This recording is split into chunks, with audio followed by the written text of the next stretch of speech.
Okay, yes, I think we've got it right. Hi, everybody, testing 1, 2. Welcome to Roll for Bowl. It's been a while. Um, Hello, it's been a couple weeks. Life happened for a lot of people, but it's really good to see everybody here. While you were all away, um, we didn't save the world just yet, but also it didn't quite end. So we're on a really good ratio there. And then we got some new art, which we're glad to share with all of you. A lot of the art will be shown on our Facebook page. And then you might see our little nifty new icons, which I believe Euphemian Reed was kind enough to make that work for us. So thank you, Euphemian.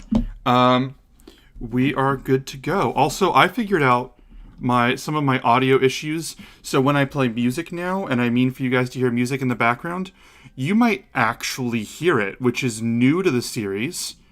Let me know how that works. But we are all good to go. It has been a while. I do not want to waste anybody's time before we jump into the adventure. Last thing I will say, I think a lot of people, I did a lot of handing out pamphlets, flyers on the street about this stream.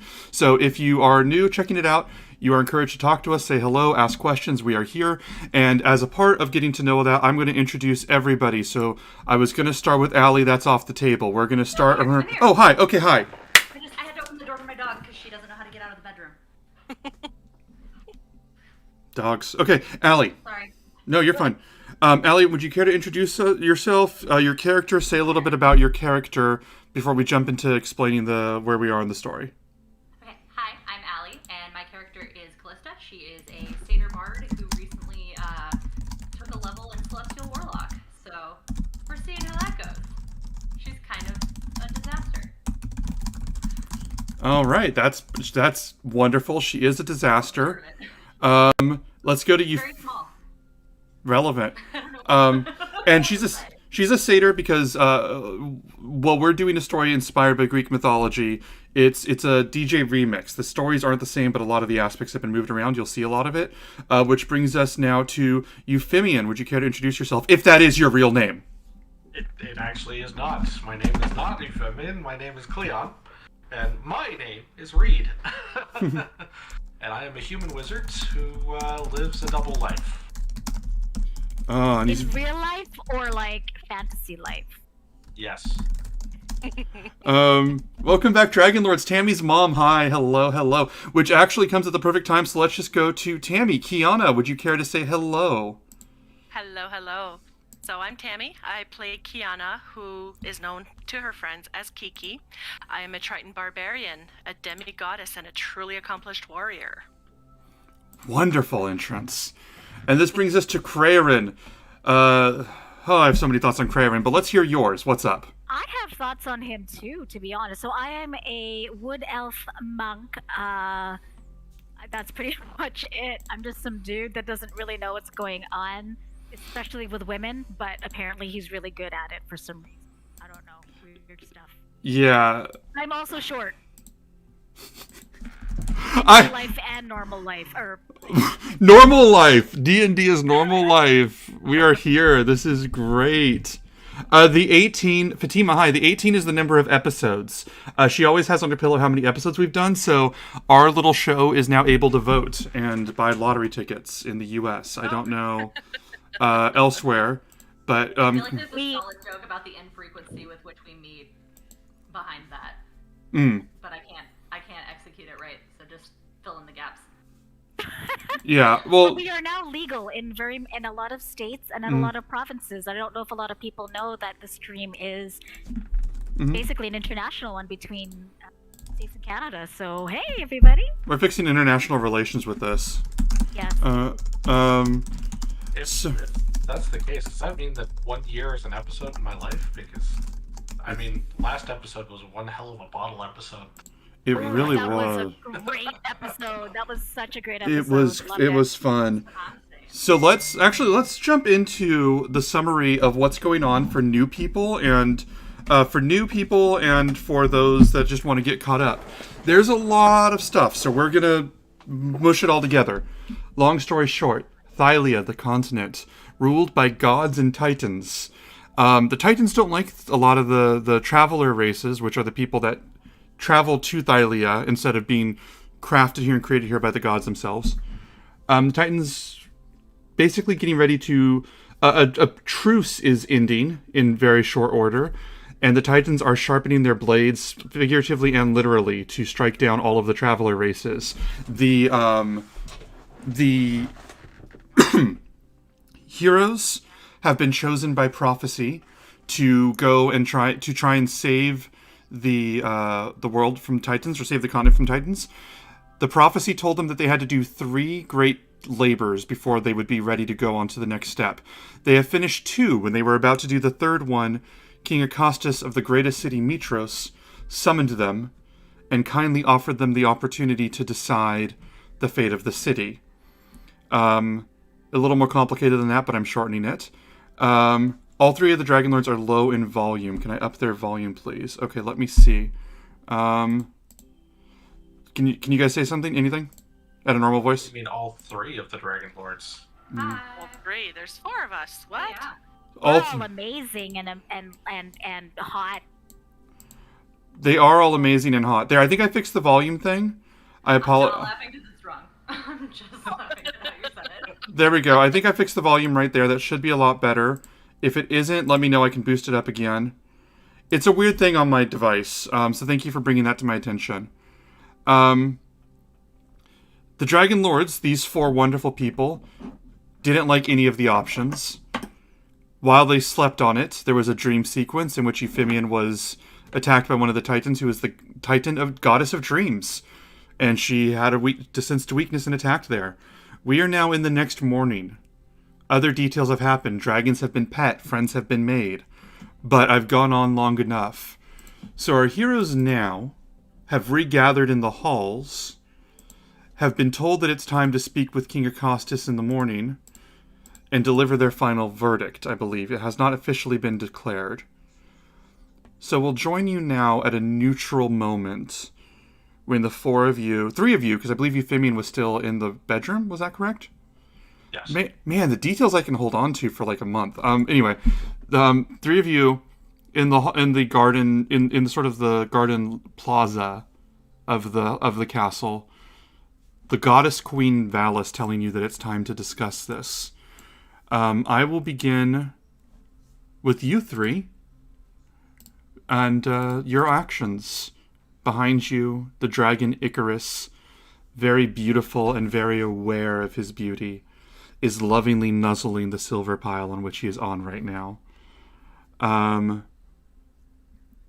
Callista the Satyr, Kiana the Triton demigoddess, and Craven of poor luck and strong heart. What are your actions?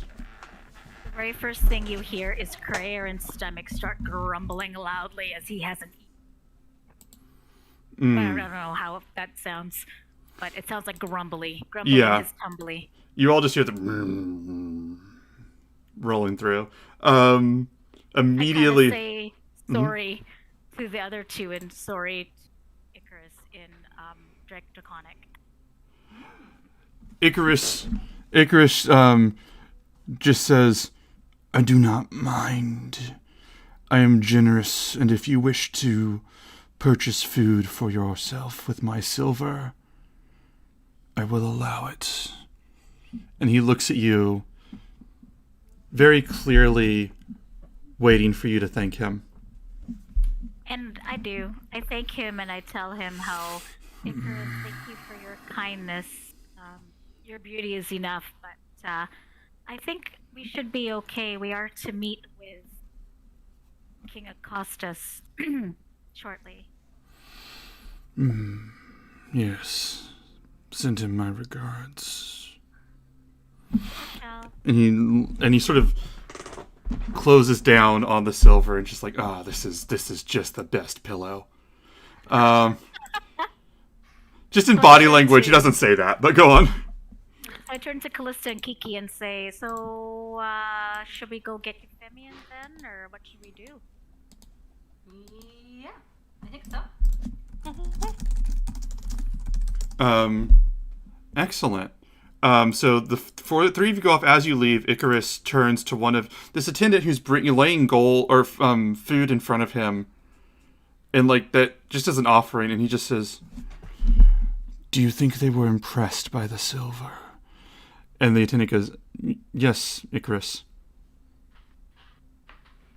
Good. I love him. Each of you finds your way back to Euphemian. Euphemian, what would you have been doing in this time? I've been sort of frantically trying to put last night out of my head. And so I've probably sort of sit down and I've been working on a potential speech. Okay. Oh, wonderful. Yeah, you're working on the speech. What and just for viewers and my sake and everything, what is the approach on your speech? What's like kind of the mindset you're adapting for this? Kind of what I'm thinking in this case is that it's basically to speak to the people of Mitros and saying to them that, you know, we understand that this is a hardship and we're going to do the best that we can. And, you know, we're hoping to get this situation resolved, but you have to be patient. You know, sort of think JFK's ask not what your country can do for you. Oh, you're going to make some persuasion checks is what I'm hearing. Okay. So you're working on this. The door opens up. I'm going to say it's got... no, it's fine. Door opens up. It would be Kyra, the goddess bard that has been traveling with this group. And she opens the door with the other three behind her. And I think she's still not wearing pants, right? She's got the shirt on, but she's just got like underwear on, I think, at this point, and like no pants. I thought she took somebody's pants. I'm pretty sure she's you guys said she was what, Donald Duck in it? Donald Duck in it, yeah. Yeah. I'm pretty sure I'm wearing a bed sheet. With Honora's underwear that Euphemian had in his bag. Yeah, It was clean underwear. Clean underwear. Kyra, you guys don't, if you're new, you don't understand the Chekhov's gun that is this panties. They just every 3 or 4 episodes, they come up for like totally random reasons and don't do what anyone thought they were going to do. Or they don't do anything. People don't treat them the way that we saw it going, and then it just has been pivoting. And I feel like we're playing with fire at this point. But anyway, D&D is so great. it is true. So Kyra comes in, Donald Duck in it with her shirt and just undies, and she just goes, "Hi," and she goes, "Hi, Euphemian. You ready? Are you ready to meet the king? We had a pretty good morning. Callie had a good morning." She looks at Callista. "Did you?" And she looks at you, checking in on you. I'm gonna sort of look at the words that I've written down, slowly look up at her. I think I'm ready, but are you sure you're ready? You haven't forgotten anything. Perhaps something important. And Check your belt. belt. She looks around and she looks at my belt. She looks at her belt and she goes, "Well, no, I don't think we're giving a speech today, aren't we?" Are we behind her? I'm assuming that we're hoping to be persuasive. If this is your method of persuasion. No! And she just like goes like bright red, and she's just like, Hand her some pants. At this point, could I have been like rummaging around for pants? Could I have just handed her some pants? yeah, you just hand her pants, and like, as many of you know, like she's really fast. Like she's faster than mortals, and so just puts it on, and you just like see her face turn red, and she's like, I don't really mind. That's not how I want to give a speech, you know? That undermines the moment a little bit. She goes, besides, there's going to be... And she sort of like recenters herself, like, besides, there's going to be... You're going to have a whole speech. This is going to be your big moment. And in the sense, and like, you see like her scroll and quill appear around her. She goes, in a sense, for you, this is your... this is just another moment in your story. But for all of the people in Mitros, this is your character introduction. This is phenomenal. And we have to remember, every single one of them has their own story, and you're about to be a big part in it. So we need to make that. Is there anything you need? I'll be right back. Speaking of that, and I'm gonna go back to the room that we slept in. Uh-huh. Go get my clothes. Yeah, she watches you. When she says that, she's so focused on Euphemian that she doesn't even realize for a moment that like you would need to do something too. So she's like, oh, okay, good luck out there.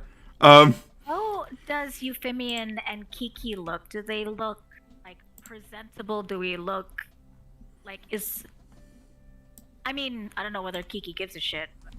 How do you guys look? Euphemian looks spectacular. Even after the night he had, come on. He uses magic, baby. Like, There's this no and his hair foundation in the fine. world that's half as good as magic.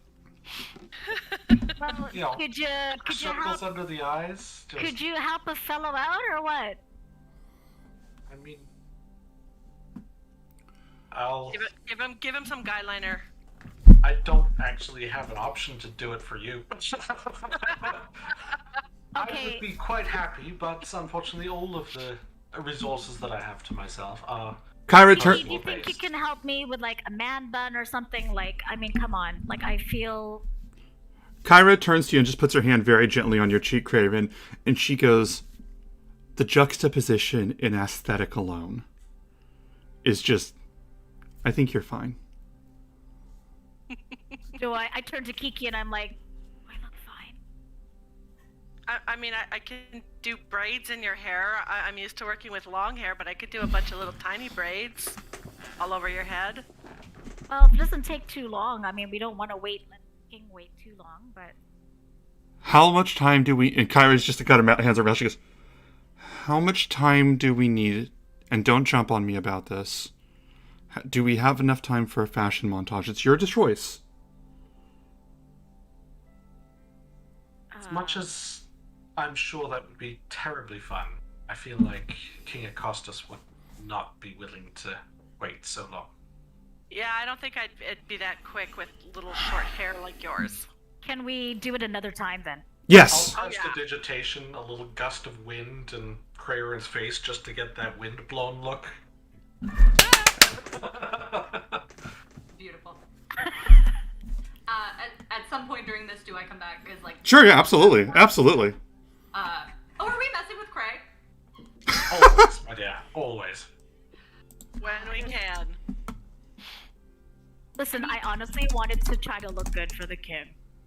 Because we're Oh. trying to give a I have thing. makeup. No, not like that kind of good. I meant, presentable. Hey, try a smile. Just try a smile. I think you'll be Yeah, fine. I just have makeup. You're telling me to smile. That sucks. It's not that hard. You have a lot to But smile see about. Cray, you see Cray try to smile, but it's like this foreign, Yeah. like. You look like you want to bite us. Oh. Okay. Okay. All right. Yeah. Yeah. I maybe hold that in reserve. I fear your face. Yes. will crack. Yeah. No. Save that for it's sparkling, and you just want to save that kind of thing for the right moment. You know, some So- smiles show cheer. It seems to me that yours is Some of them. showing teeth. You know what? I'll just sit in the back while you guys talk. I'll just smile in the back. Smile on the inside. Okay. Kyra absolutely enamored with Kraerin, but absolutely fixated on the presentation of the speech that you guys are about to give. And she goes, what was it? Fatima just put in chat on the Facebook chat. She said like this and put the awkward smile emoji. Perfect. Yes. Totally that. So Kyra goes, okay. So big speech. Are we ready? Monologue. As much as I think we can be. Oh, Callie, you changed. Mm-hmm. And she turns and looks back. You look very pretty. And she looks back at you, Vivian. We're about to tell the entire ruler of the city that I grew up in, essentially to go fuck himself. And Yes. that can only go well. Cal, you look great, by the way. Well, I think you're definitely more eloquent than, well, me at least. For me. Well, yeah. I can say things with my sword. Or my axe, I should say. I think you say it better with words. Yeah, I can say things with my think we're staff good. and then run away really fast, but I don't think anyone would like that. What kind of accompaniment do you want? Something with gravitas. I have a lute, a dulcimer, and a pan flute. Ooh, dulcimer, maybe.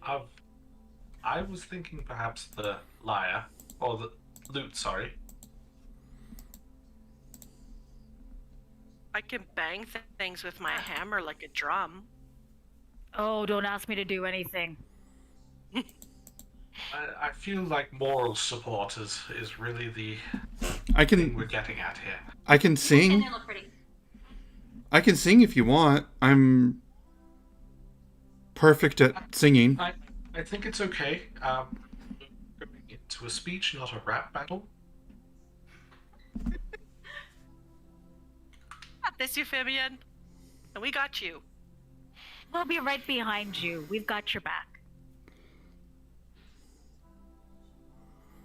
Kyra's just been biting her tongue ever since you mentioned rap battle. She's just been like, okay, I know that if I say what I'm thinking, we're not coming back from that. Is like Kyra's like look on her face. So she's just like looking at you, like sort of letting you guide the rest of the conversation because she's like fixated. She's like, uh-huh. I would say sooner is rather than later. I would hasten to be out of here. Yes. Yes. And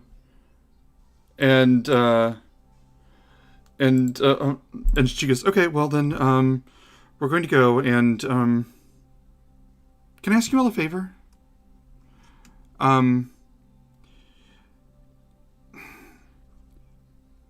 If it comes up, can you tell Valis how much how Never mind. I'm sorry. Let's just talk to let's go. Sorry, I shouldn't bring it up. We're doing a thing. We might have a rap battle. And she just like sort of walks towards the door and opens it for all of you. Okay, but if we had a rap battle, Valis would absolutely lose. Just saying. True. But I wouldn't get over it for a while. And she just goes, come on. Motion, like, tries to shoo you guys out the door. Can I hang back for 1 second just to say something to her real quick? Sure. Show of hands. Who's actually going through the door and heading down? All right, then. Slap kind of Euphemian on the back as we walk out and be like, you got this. Yeah, you got this. All right, so. Like, you know, like those boxing dudes, you know? They're like, Yeah. pumping them up. Yeah, Pumping you got 'em. this, dude. You got it. And Kyra, as you all leave, Kyra just looks at Callista and goes, yep, yes? So, I know we didn't really, talk about it. We don't really have a chance to talk about it, right now, but I just wanted to say, I feel like I've done a lot of pressuring you to, behave certain ways with your family, and I just want to say, I totally understand if you want to do something different. I know it's been really hard for you that you can't interfere, and if you want to leave or stay or whatever, don't do it for me or I guess us. I don't know. I just wanted to make sure that you. Do you want me to leave or stay? No, I want you to stay. Okay, and she kisses you on the forehead. Let's go. Okay. I just wanted to say it. All right. She goes, as you were walking, she's walking ahead of you, and she calls back for a second. She goes, I was really worried for a second. I thought you were telling me that you wanted me to go, and that was going to be surprising, but this is just nice. You guys make your... Nothing about last night said I want you to leave. That's good. She goes, I appreciate that. I think that was a lot of fun. I'd like to do it again. As she just sort of almost skips down the hall. The four of you, Euphemian first, I'll say, arrive. King Acostus is in. One thing, Oh. just if I may. You may. Before we actually get into the chamber, I'm going to cast Disguise Self on myself, just to bring everything up just that little bit more extra. Wonderful. What are you disguising yourself as so that I fully understand what's happening here? It's just going to be Euphemian, but, everything, the muscle is just a little more defined, the jaw's a little more square. You're using a instance of disguise self to make yourself look hotter? Absolutely. As your body as you just reach peak male performance in this moment. Just, make my clothes that much more, less road wear. Does anybody have thaumaturgy to have his hair kind of start flowing back and stuff? Some thaumaturgy with as he walks in. It's sort of like Euphemian is just putting himself through a couple of Photoshop filters before walking. Oh, hey. I just reach out and I just tap Kyra on the arm, are you seeing this? Are you seeing this? Yeah. Yeah. Guidance, give him guidance. I know it's an illusion, but Next level. and she does this, and your hair just sort of gets this vague breeze going through it, and she's like, Yes. and she looks at Callista and goes, as long as nobody notices, if it doesn't affect anything, then that's okay, right? It's really funny. It's really funny Like a because magic you have Euphemian who's looks like this hot Greek god walking down, and he has his entourage behind him, but we're all little. Yeah. You're right. Everybody in the group is shorter than Euphemian, right? Or no, Euphemian's short too, right? I mean, Euphemian's short relative to most people. Yeah, he's only a 5'8". But Let's go. Full foot taller than Yeah, us. I think are any of us even 5 feet? Kiki, are you 5 feet? You're 5. Right on. Okay. I'd say Kyra's 5. little people. I'd say Kyra's 5'3", probably. Holy shit, we're tiny. Yeah, You're just tiny. Okay, so they're all just walking through with this human Photoshop, just steps through. And you see King Acostus in the throne room, and you realize he has the same council that he had previously. This woman, dressed, this finely dressed young woman in purples and blues, and you see this soldier of a man that you've known as Gaius, who's not your friend, advocate of Sidon the Titan, a red tiefling in a black robe, and you realize, yeah, he brought his whole council for whatever your morning meeting is. He did not. He's fucking ready for whatever you guys have to say. Valis is sitting there in the throne, and she, as you guys walk in, she looks at all of you and says, "Good morning." And I want any of you to roll any of you that wants to read Valis can roll an insight check and tell me what you get.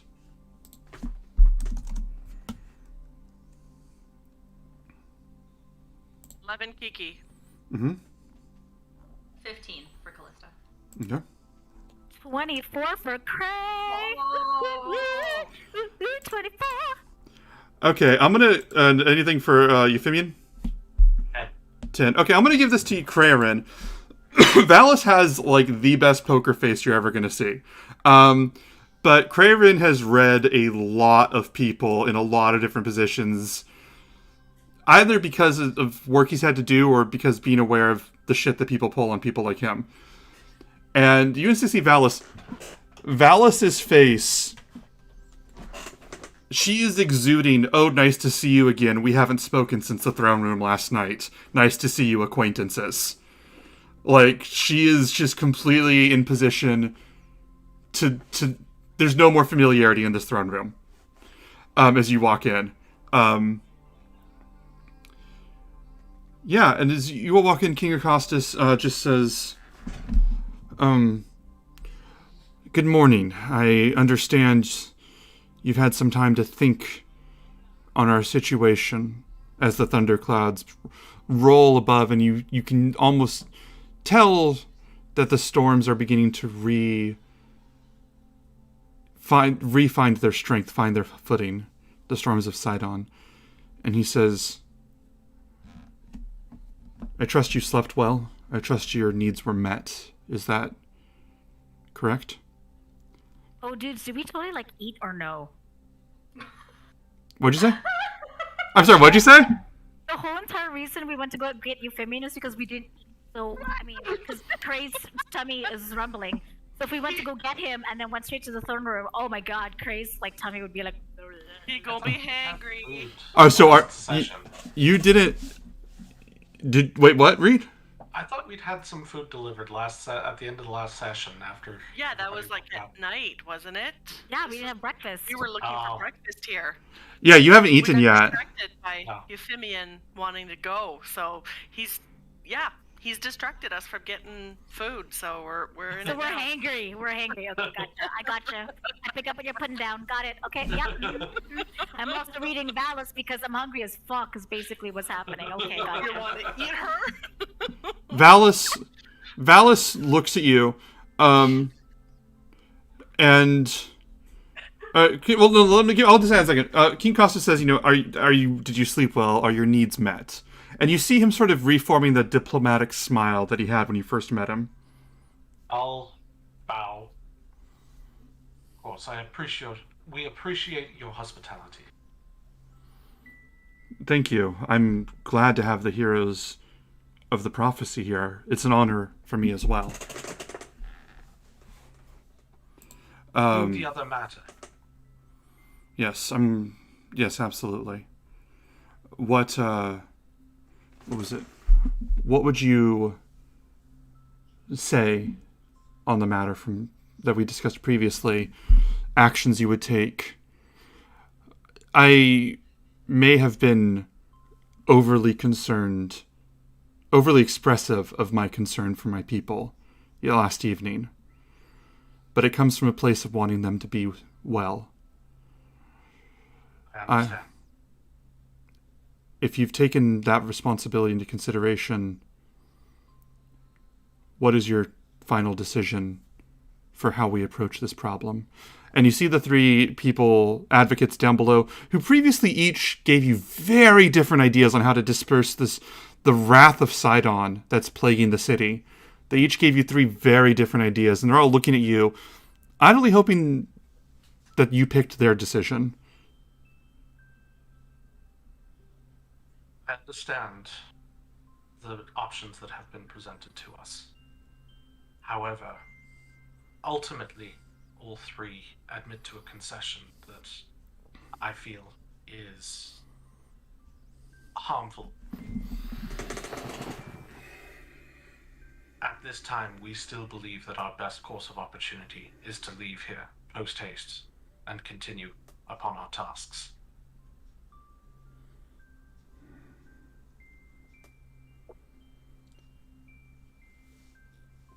And when would you return? We have only one task to complete, and so we would return as soon as that was done. Believe me, I understand that this is a sacrifice that I'm asking. I come from this city as much as anyone. I stand to lose as much as anyone. This is not a sacrifice that you're asking. This is a death sentence that you're imposing. You had options that would end this within the hour. You are declining them. if you're going to make this decision for my people, then I would have you own it fully and completely. Valis looks over at Kraerin and just sort of, and looks at one of the guards and just makes this discreet hand gesture, and one of the guards walks away. And then she resumes looking at all of you. Am I the only one that notices this, or does everybody notice it? She didn't care if she was seen. It wasn't subtle. Oh, so everybody noticed that then. Any one of you could have noticed it, yeah.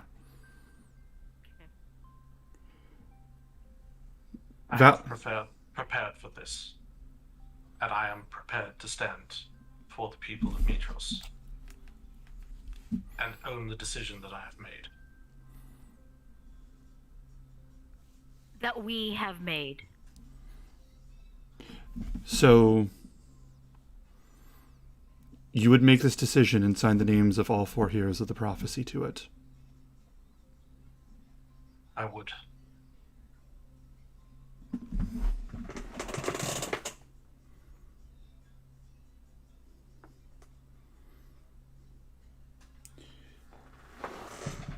He leans forward and he says, you do this and take this burden for the people, for the city, and keep them in your hearts with that understanding in mind. I could only respect the conviction within that, and I would be glad to reward you. I struggle to think of what I could provide for heroes, and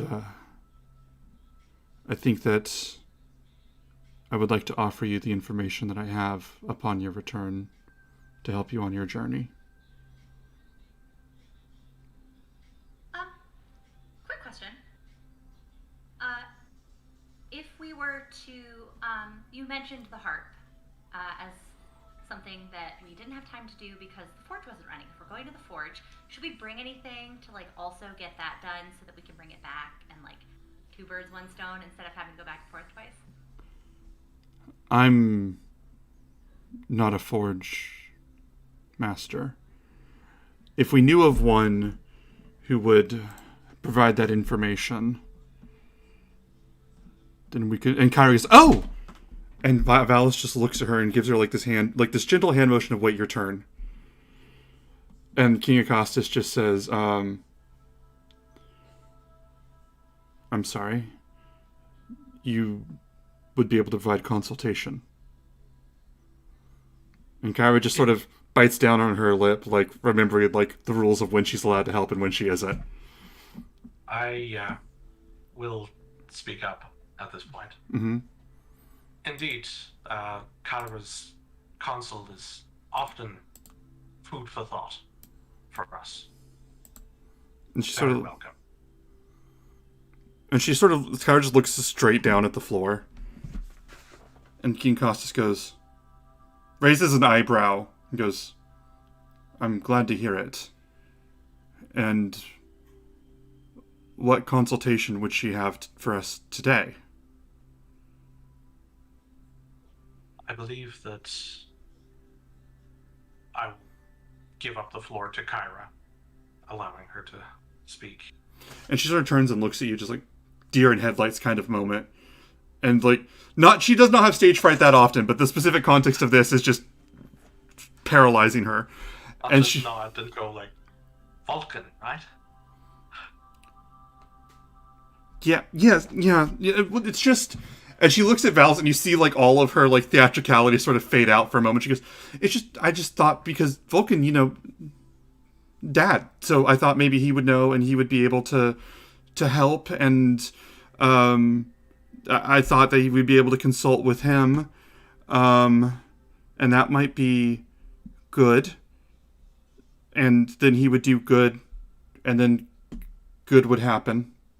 I'm going to sort of subtly sidle over to Kiki mm-hmm. and say, "Bring out your hammer." I'm gonna just nonchalantly grab my hammer and kind of swing it, and just kind of in my hand, just kind of like I'm bored, but I need to fidget with something. You pull it out and you swing it, and King Costas looks at it and goes, why do you bear arms in this conversation? And Valis just sort of, Valis leans forward for a moment and goes, that's real. That's real. Bring it here. Oh. We lost Allie. That might happen, we were told. If that happens, I guess it's just tech issues for a couple minutes. We'll have to move ahead for a moment. But yeah, so... We'll be back. Sorry, Allie's having tech issues and she might be gone for a couple minutes at a time. Do you guys want to keep going or do you want to wait for her to get back? Yeah. Which one? Conversation. Okay. Yeah, we're just talking. 1 second. So, Nonchalantly. So is that like your fidget spinner? Then is what you're saying? Yeah. Let me. I don't know how to fix the visual on this. Let me. It'll usually fixes as soon as she pops back in. Fair. The other times it did that. That's all I got. That's all I got. Sorry, guys. Bear with us for a moment. But yeah. So Val just looks and goes, "That's real, but bring it here." I'll kind of look sideways at Euphemian. I'll nod yes. I'll go bring it towards her. She looks at it.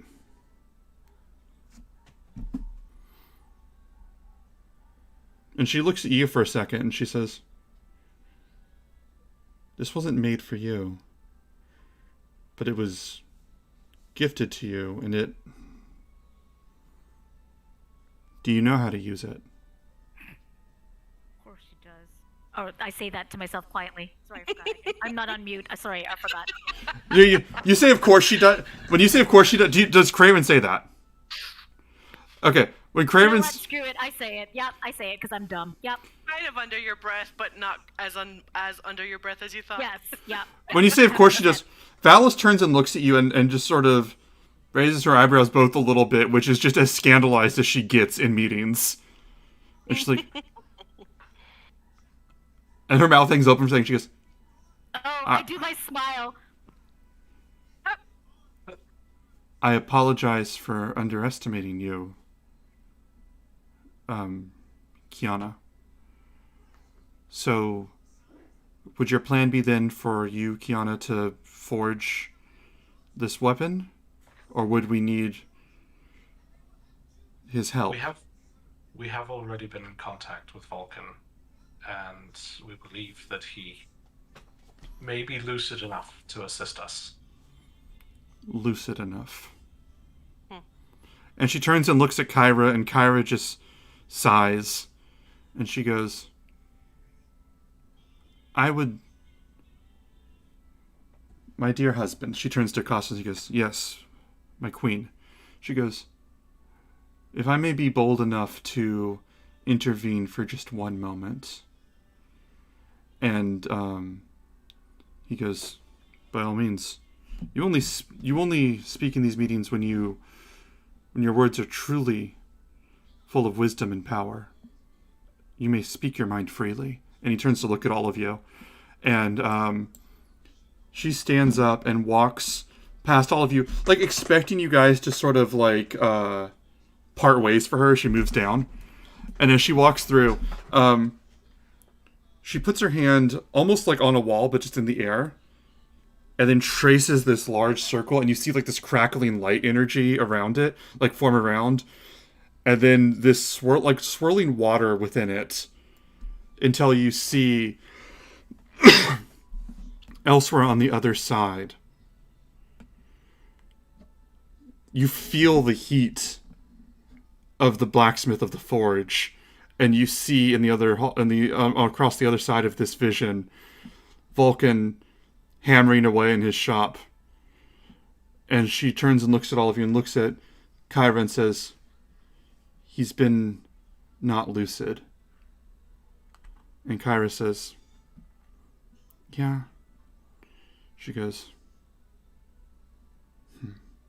and turns and looks back at the portal. Vulcan? And Kyra's just, and whatever. So that the man at the forge turns around and goes, when did we get a door here? When did we? And he walks over and he sort of shambles over and he goes, when did we? Well, dear daughter, hello. You're looking as beautiful as ever. She is quite, and you. Your allies have a question for you regarding your forge capabilities.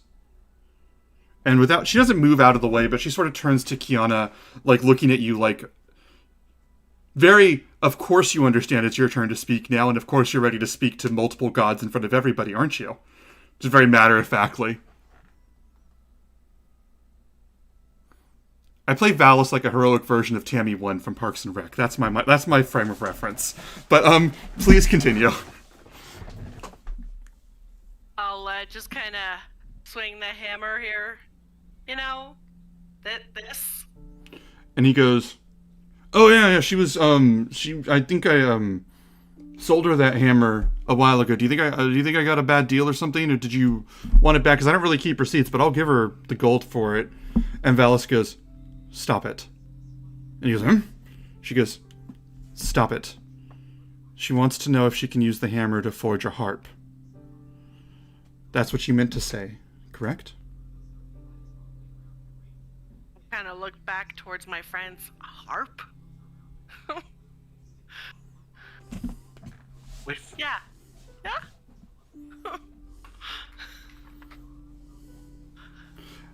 I'm literally confused. A harp? Do you want me to explain, or is Tammy confused? Yes, Tammy's confused. The harp was basically he wanted King Acosta said that basically if you guys got to the forge, you can forge a something that can help you to fight the weather. And she's mentioning the harp. I don't know if she guys told you that it was a harp before, but they mentioned an item that would stop it, and she's just like saying a harp, like, of course you guys know it's a harp. Does that clarify? Oh, yes, it does. Was it in the notes before, or is this the first time you're hearing of it? No, I'm pretty sure it was mentioned before. Okay, Yeah. yeah. Okay. Yeah. That must have been something Tammy didn't catch. Okay. Then in that case, I'm gonna say Valis goes, of course you're aware that it's a harp because the safety of the kingdom depends on it. So this isn't something that I need to explain, but I'm glad to clarify for Father's sake.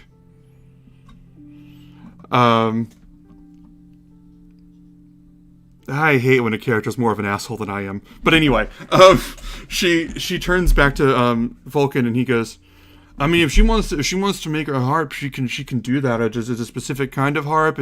I thought they already had one of them sing-song people on their group already, but if she wants to do that too with her time, and Valis goes, a boreal harp.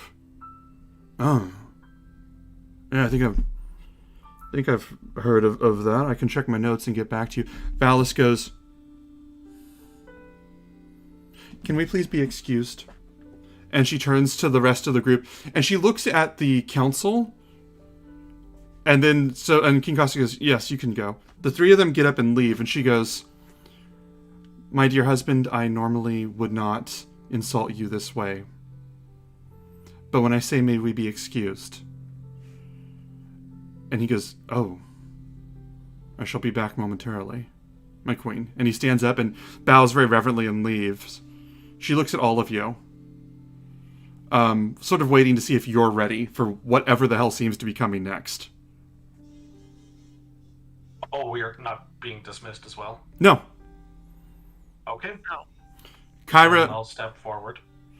What was it? No, she looks at, I'm gonna say, as you step forward, she goes, thank you, sister, I would ask for privacy in this moment as well. And Kyra goes, what? And she goes, it will be a minute.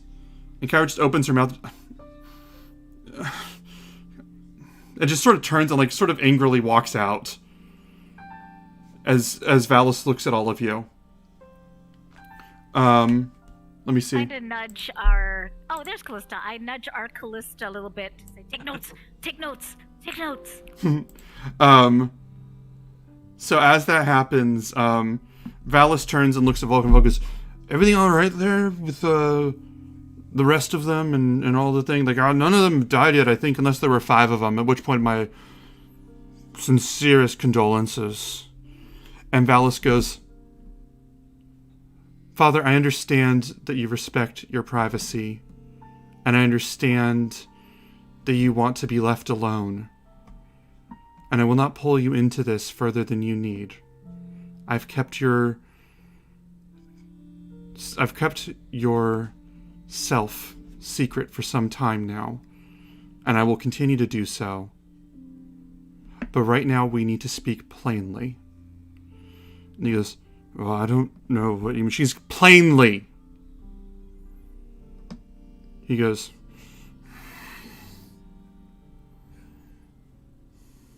and he sort of sits back and puts his elbow on the table and puts his hand on his chin. He goes,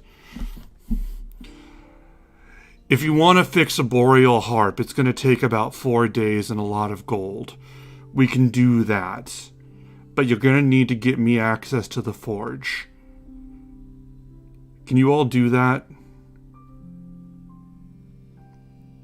We are going to endeavor to do so as soon as possible. I'm done. And he points this large finger at you with this complete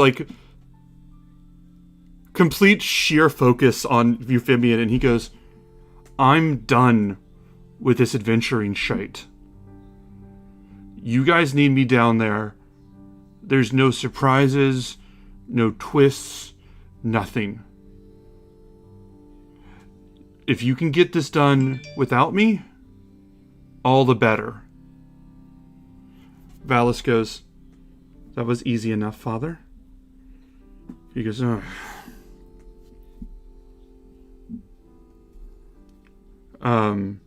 He goes, do you need anything else? And that's to all of you. Well, apart from that, we will be hoping to reforge the weapons of the Dragon Lords. Of course you're going to want to reforge the weapons of the Dragon Lords. They're some of the only things that can hurt the Titans. I was planning to help you figure that out later and help... Do you really have to drag me into all of this? And Valis goes, Father. And he goes, right. Yes, we can forge. You get the right weapons. We can forge those. We get everything together. The things that you have, the broken things that you have, we can repair those. Most of it's made with mithril and adamantite and things deep in the caverns where the dwarves were working. It's not easy work to just give you those things, but we can do it. And you see him just increasingly annoyed. Like, every coherent sentence coming out of his mouth is at great emotional cost to him as he's just getting more and more annoyed with this whole conversation. And Valis just says, so they need to get you the original weapons. He goes, making new ones from scratch could take too long. You get me the originals, I can bring them up I can polish them. You might be able to find someone else that can polish them, and honestly, the sooner you get me out of this, the better. And Valis goes, thank you. I think we're done here. Are we done here? And she turns and looks at the rest of you. I believe so, yes. Thank you. And he goes, points at the vision, and Valis goes, yes. I wouldn't let you down on that, Father. And she turns to each of you and goes, naturally, the 4 of you would assume an oath not to say Vulcan's truths, or that Vulcan is concealing this aspect of himself so that he may live in his retirement peacefully. And I want to remind you guys and the audience that in the land of Thylia, oaths are woven into the fabric of the universe, and it's not just a promise you can make or break. If you make an oath and then violate it, the universe itself will lash out at this one way or another. She is asking you to she is assuming in her Valis way that you will naturally bond yourself to this fate magic and swear not to tell anybody that Vulcan's actually quite coherent. This is just how he gets to get people to leave him alone. And fingers crossed behind the back doesn't count, right? If you want some way to have not made the oath sincerely in the first place, you can certainly try. I will put it this way. You can try and wriggle your way out of the oath being real in the first place, but if that works, you need to pass an insight check in front of the Goddess of Wisdom, who's watching you to make sure that you're paying respect to her father. So you can try that if you'd like. I'm not discouraging you, I'm explaining what's at stake. Insight or deception? Oh, deception, yeah. No, I'll go along with it. Of course, I will keep whatever secret is asked. Like I wasn't even here. I vow, and she says, the words you're looking for are I vow an oath of trust that I will not betray the trust of Vulcan or who he truly is. And I will repeat it. Raise your hand if you repeat it so we can go through that part. All four of you repeat it. As you repeat it, you feel this golden... You can't even see it, but you can feel almost golden string and stitching move through all of your being, almost weaving into your soul.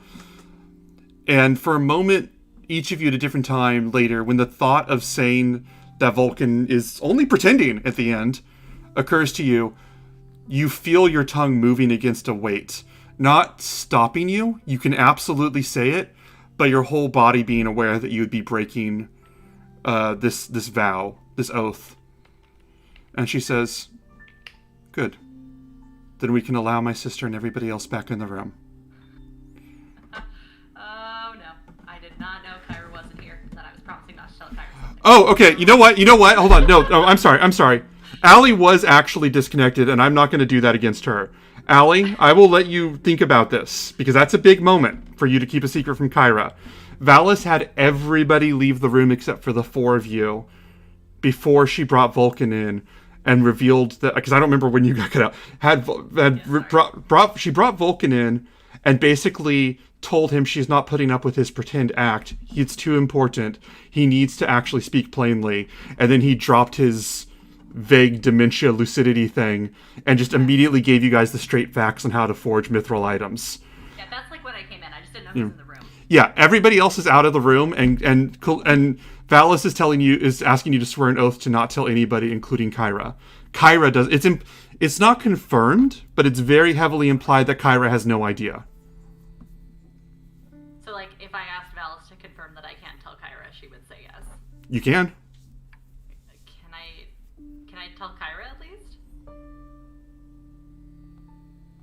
Are you asking if you can tell the woman, my sister, whose chosen purpose in life is to spread stories and discuss people? If I could tell your sister, whose father is apparently lying to her, that he's not actually demented and, can actually maybe have a conversation with her. Someone who, values communication and words and talking to people. Also, you're also asking me to lie to someone who, gave me, extra power, and I don't even know if I can. I don't think we discussed that part with Valis before, right? Did we? Nope. I assumed Kyra told her. You said that, and she looks at you, and she looks at you and goes, gave you extra power. And Vulcan goes, does my daughter put that magic? Did she put that magic? And Valis goes, I've got this, father.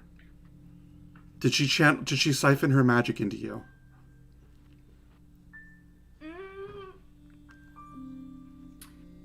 See, I feel like I believe that we're at the. but I'm trying to stand up for not lying, so I'm in a bit of a pickle. I believe we're in a situation where it's better to say the truth than to play those games. Wouldn't you agree? I would say that's the case all around. I look at Vulcan. And Vulcan goes, just waves. And sort of like brushes it off, like I don't like oh he's shooing away the point you're trying to make. I'm just saying, like, you know, family's important, and Yes. we should communicate with our families when we have them. Yes, we should protect. Know when they might disappear forever. Would you agree then that we need to protect our families and watch out for their well-being? Yes, and I don't know that I believe. So that if you I said, that very well. so if I were to tell you that there were a way to keep a secret that allowed my father to live a life of privacy and retirement that he's earned, would you agree that that falls under what you just said? Yes. However, I'm glad we agreed then. I think that not giving Kyra the benefit of the doubt here is a little bit mean. I don't usually care about mean. I just feel like I should stick up for her a little bit, because I feel like the two of you are kind of putting her down a lot in terms of like her abilities and her the importance of what she does, and like I feel like what she does is really important, and I just feel like I should stick up for her a little bit here. You know, as a bard. And Kyra has been, though albeit flighty as we all know, she has been extremely helpful to the party and to our cause. Callista, I want you to roll a persuasion check with advantage. Okay. And I'm going to need you to roll high. Also, I should point out, and this won't help me at all, but she's keeping secrets from me just fine. So, we should absolutely trust her. What is it, persuasion? Yes. With advantage? Yes. Okay. How do I do that on D&D Beyond? Is it like control or something? You just click on persuasion twice, I think. Or what is it? Yeah, if you hold shift while you click, it should. You need above a plus. you need above a 20. You're trying to convince gods that their master plan is not okay. Alright, so I need to roll a 13 or higher. Let's do this. I rolled a 17. That's 24. Yep, Barts. Yeah, Bards! I have expertise in persuasion. We love you, Callista. And she looks at you. And she chose times the same roll. And she looks at you and says, she chose you to be her advocate. I guess. I mean, I don't know. I asked. It wasn't like she brought it to me. Vulcan goes, yeah, I thought there was something special about that satyr, because you don't get a lot of heroic satyrs wandering through Astoria, and I've been keeping an eye on her. And Vals goes, quite. And she goes, Did anybody else feel a little racist there? Was that all of that? Val said, and then Vals goes, I swear an oath of trust that outside of the allies with whom I travel, I will not speak of the truth of Vulcan, and I will protect his privacy and his identity with my life. I will repeat that. Raise your hand if you're repeating the new oath. Yes. That's even better. And then I will add the comment of just, and like, we don't have to bring it up with her. I just don't want to lie to her face, you know? Vulcan goes, which is really ironic because Vals just shuts down the portal. Vals goes, I believe we can send for the rest to come back in the room. And she looks at all of you like, well, which one of you is going to do it? I'll do it. All right. She just gave me a big concession.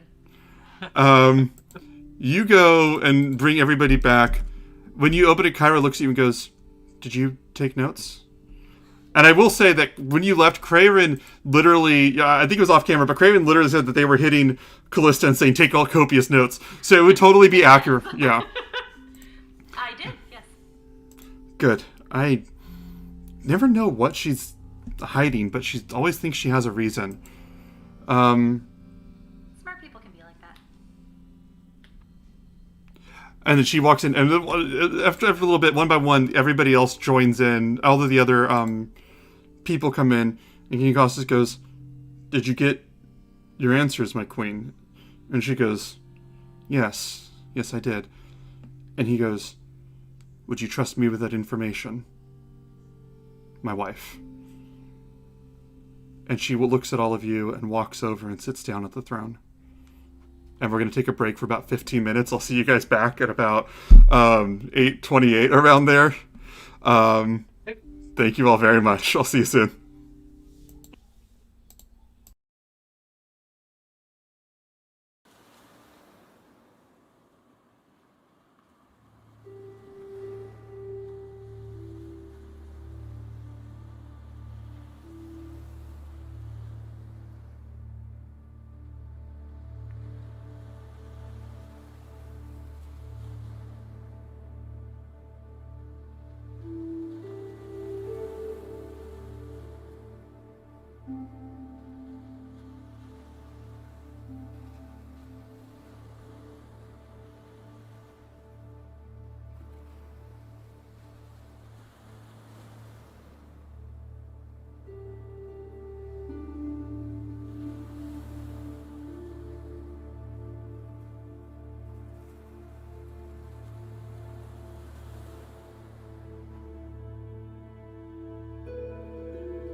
We are live, you wonderful people. Let's see. I have just like vague, beautiful music in the background. Hello, wonderful people. I'm glad to have you. You all are great. Hello, hello. We are rejoining now. In this meeting, King Acostus looks at Valis. Toasty, hello, welcome. Thank you for following. Oh, I also wanted to give a shout out. Someone tagged us on Facebook. I checked Facebook on break because I'm mortal like the rest of us. Fatima, if you're watching this, thank you. Fatima's one of our friends, viewers, and she just posted. I'll send you a picture later, but she posted that she's watching this and also has a nice cheese platter while she's watching, and it's very lovely. She's got it all set up and it's great. It's all good. Really glad to have you guys. I'm glad to have Toasty here. So we are going to hop back in. Valis has just power checked her husband by refusing to answer his questions.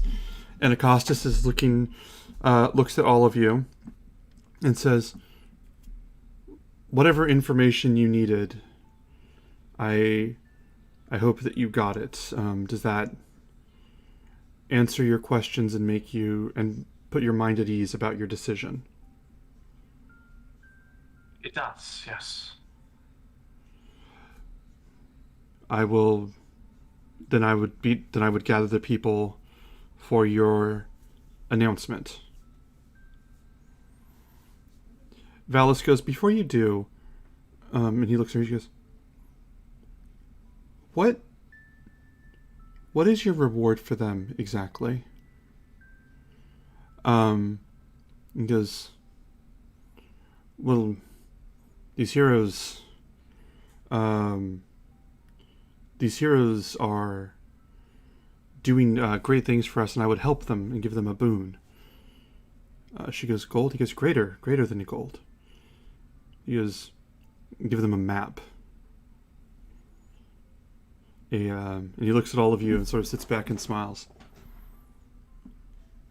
Map to Ultros, if you'll take it. And those of you may recall Ultros being the most powerful ship from the old war. And some of you making faces for reasons I couldn't possibly imagine. Yeah, I'll just look over at Kiki. So it was Kiki who had the vision of Ultros, right? Or No, it was you. I did. I'll look at myself. That's right. That's what introspection is all about. Make an insight check on yourself. How do you feel? Do I get advantage? Yes. We should all make insight checks on ourselves every now and then. I'm just saying. That's a lot. Those are wise. No, 16. You feel feelings about it at a 1, maybe. But yeah, what was it? She looks and she goes, Ultros. And she turns and looks at Kyra, and Kyra just, every emotion in the world on her face, and looks at Valis, and Valis just mouths the words unsteadily, I know.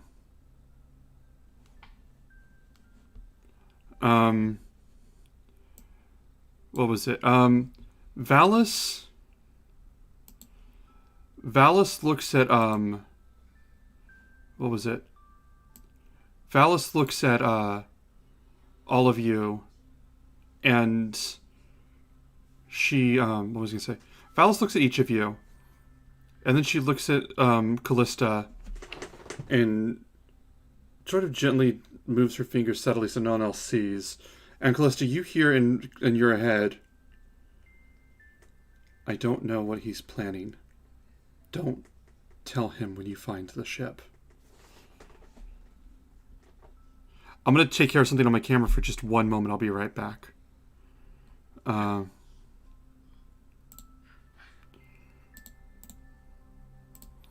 changing something up because I believe that my camera is causing problems. So I'm going to try and change it, which is going to alter my camera quality slightly, but I think it will be for the health of the stream.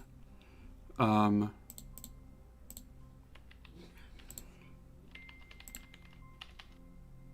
I back? Am I beautiful? No. What's happening? I was gonna say your darkness is a lot higher. Oh. Wait, no, you can't see me on there. Hold on one second. I'll be right back.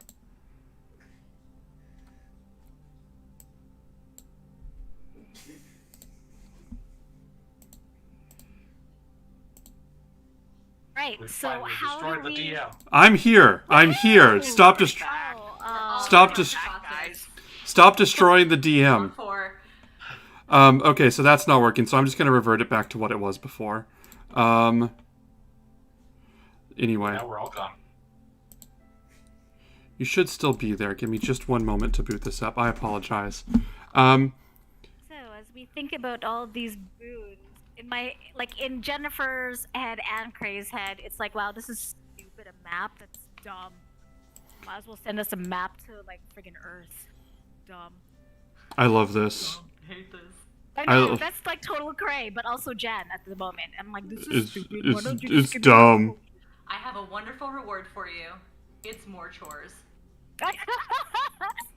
Exactly. It's like it's more things for you to do. Ugh. So I don't know. As a player and as Cray, he is not happy with this. Oh hell no. I love that. I love that so much. So I might have Callista brain, but just can everyone else weigh in? She's talking about Acostus, right? Him. He's planning. Yep. Okay. Absolutely. Absolutely. So What if I made my character an idiot? it's a solid plan. It's a solid plan. So anyway, so Acosta says, all right, then we will gather the people. Do you guys have anything you want to do? Because I'm about to fast forward to that, unless you have any objection. One other thing. We will require a substantial quantity of gold in order to repair the arm. Of anything you need. Absolutely. Of course. I'd be glad to help you. Valis looks at him. And he looks at Valis, and the counselors just sort of have started to mind their own business. Not like they don't care, but they've realized that their various suggestions aren't being used and have sort of just are over it one way or another. I'd like to actually do an insight check on that asshole that tried to kill us. What was his name again? Gaius, like Gaius. one time he tried to kill you. Okay, but that's enough. So, Agreed. so insight check on him. Like, is he like, no, Sidon's gonna like hear about this type stuff, or like how is he reacting? I want you to roll an insight check, and I will see exactly how I feel about him. 23. Ooh, you're on a roll tonight with insight. Yeah, but then when it counts for like, I don't know, talking to a dragon or something, I'll be like, I don't know. Let me see. Let me look at Gaius. Okay. What'd you get, you said? 23. Okay. He looks at you, and the look that you see him just kind of curious what you're going to do. You don't see him planning anything. You don't see him with any malfeasance or like, oh, this is how I'm going to betray people. He's just like, oh, so this is how the heroes of prophecy are going to play this. That's interesting. Like, he's more, if there is any agenda, it's just info gathering. I'm sorry. That what? It's Game. it's just info gathering. Like, if he is you can't see all of his plans, but he seems to be so carefully like focused on understanding you guys that if there's anything, it's information gathering than like anything else. So let's cut ahead, and let's change the music a little bit. Let's see if I can do this right. Can I do this right? Oh, that's perfect for what we're doing now. Because this is a couple hours later, and you guys are outside. For the first time since we've done this, first time in a couple sessions, you're truly like outside of the palace completely. Eaten. Yes. Yes. Okay, good. Whew. Is Cray there, probably would have fallen. is there a like conveniently placed overhang to prevent direct exposure to the sky at this No. point? No. Alright. Callista looks very nervous about stepping out into the open again. You guys are out there. The storm clouds are gathering and swirling. And you see up in the sky above these clouds crackling with red and black energy. And all of the city before you, this palace laid out, positioned so that you guys can see a vast amount of the city. Maybe a couple hundred people are gathered, which is actually pretty small for how huge the city is, an announcement by the king. But people aren't really willing to go out too much right now with the storm. Almost So as like- if... Mhm. So like COVID times. Yeah. This is magic COVID times. And then, Okay. God, we're just telling a story about people afraid to go out. We're there. It's topical. And you see, what's not topical is above. You see this red eye open and look around the city and close. Just a reminder that Sidon is not only always watching, searching, and maybe he noticed something. King Acostus has gathered everybody, and he says boldly, "You have asked me for a solution to what the Titans have wrought. And as some of you have rumored and whispered and gossiped in the streets, I wish to confirm to you that I put my best people into finding the truth and consulting with the oracles. And we have learned that there is a prophecy in play to put an end to the Titans' wrath. There are heroes chosen by fate for exactly this crisis, for the crises ahead. They have consulted with our wisest people, with your incredible queen, and with myself, who has put much thought and weight into this. They have made a decision now, and they will explain it to you, what they wish to do for this city."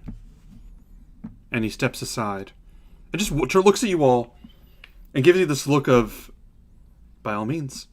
And he just walks to the side and gives you guys the space. Okay. Kyra just grabs your shoulder and goes, "Good luck." And you see, she can't be out there right now. Like, she can't sign her name on this part for a lot of reasons. But she looks at you, Femi, and she goes, "You got this." Real quick, so I don't have to interrupt anything. Can I prepare an action to cast Calm Emotions on the bulk of the crowd if things start to go south? Does calm emotions work on multiple people? It's a 30-foot sphere. Let me double check that. Because if so, sure. That'll work on a decent amount of them. It's a second level spell. Let me double check that because I believe there's a few catches you'll want to know. I'm sorry. 20-foot radius sphere. Yeah, every one of them will know that you did that. Okay. Oh no, what was it? Oh no, wait, they won't immediately know. It's just supposed to make them feel neutral towards Yeah. you. When Okay. things start to get hostile, I just want to kind of bring it back down. Cool. This is gonna go great. I believe in you, Euphemian. Is Kiki are Kiki and I trying to be his like little short bodyguard? You can be. I'm totally beside him, absolutely. With Yep. my hammer. Should I have my hammer or my axe in my hand or on my shoulder? I just want to have my staff out with all of the grisly little stuff that I have on it, like the Chunks of boar people. fur. I have like the medallion from the sea hag. I The have chunks that of stuff people. The chunks Yeah. of people. Yeah, I'll just have my axe on my shoulder. Alright. Did you want to inspire me ahead of this as well? Yes! Yes, I do. I always forget you could do that out of combat. I would love to. And bonus, you can't be afraid. You can't be All frightened right. by things. I think that's the only other thing I can do with it right now. Kyra just... and she sort of like hums a little bit, and you feel the sort of gentle blue glow wash through you. She is humming the song Heroism. You can reroll 1 die. I was Yes. hoping that's what you meant when she said she could sing a song. Yeah, that's awesome. Okay, Euphemian, you got this, boy. All right, I'll step forward. You see a bunch... People of me- Sorry? no, sorry. You see a couple people talking and whispering and everything. But yeah, go on.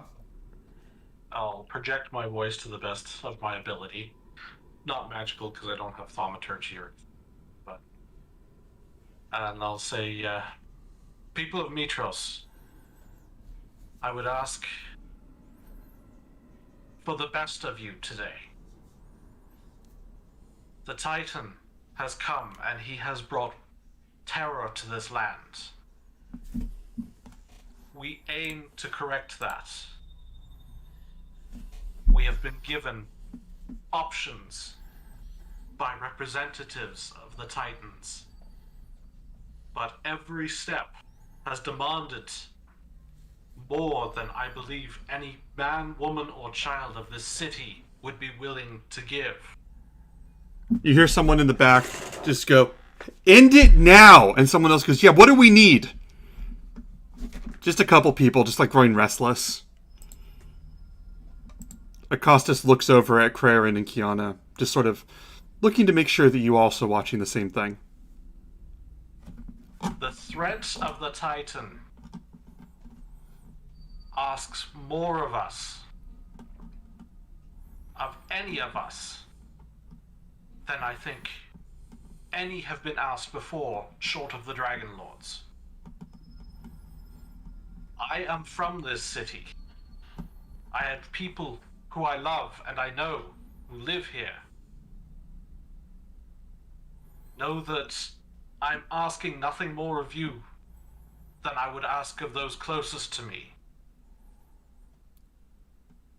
You see them shifting and looking at each other, wondering what you're going to ask. And on this day, I ask for nothing more than patience. Roll a persuasion check. Roll a persuasion check. That word, you got to hit hard with that word for things to not immediately go sideways. And I will re-roll because I can. Okay. That's not too bad. What'd you get on both of them? Oh, 13 and a 22, and then I'll add my d6 as well. So, 26 total. you get a 26 on your persuasion check. You see this, and you hear a bunch of people murmur and whisper and like talk and try to explain to each other and ask each other what he means by patience. At a 26, you have the best possible result you're going to get, which is very vague confusion and anxiety about where this is going.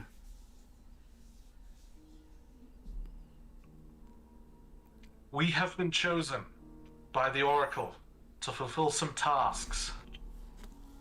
And we have been brought here for our opinion. And in our best opinion, the best way to resolve this is to complete the tasks set ahead of us. To bring forth the magic items that we have been tasked to make, and to drive the Titan Sidon back.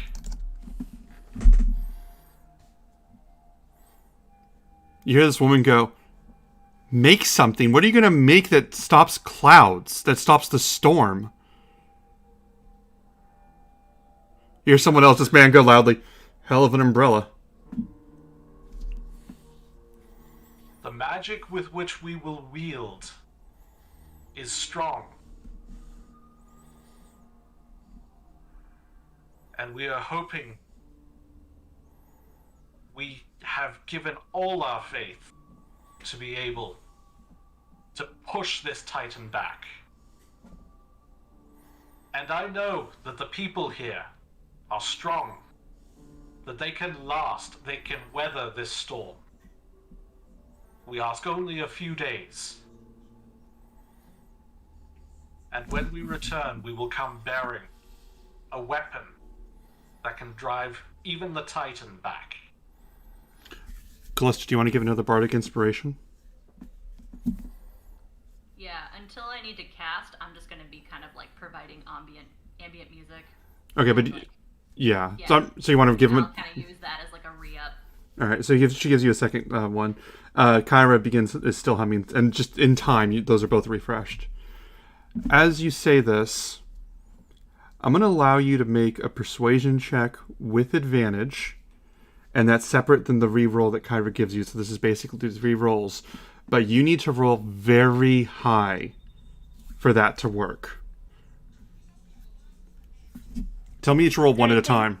Is there anything we could do to like make it, because Kiki and I were like, yeah, we're going to bring back the swords, and we're like punching our arms up to the air to try to emphasize what we're saying. You can emphatically do that. rolled, on my advantage, 22 Mm-hmm. and 11. Mm-hmm. So of that, I will take the 22, and I rolled a d6. I rolled a 6 on my advantage for a total of 28. Motherfucker's trying to kill me. You say this speech. They murmur, they talk, they look at each other. And you hear this man just go, "How long are we waiting for you?"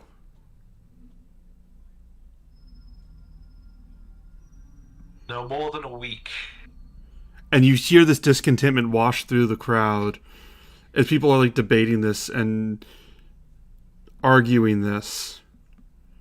Know that what I ask of you is no better or no worse than the alternative.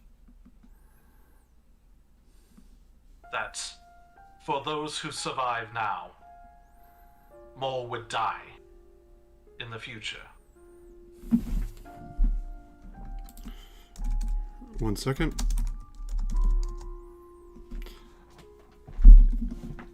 You see the storm clouds rumble and darken, and light pulse through them. I want each of you to make an Arcana check.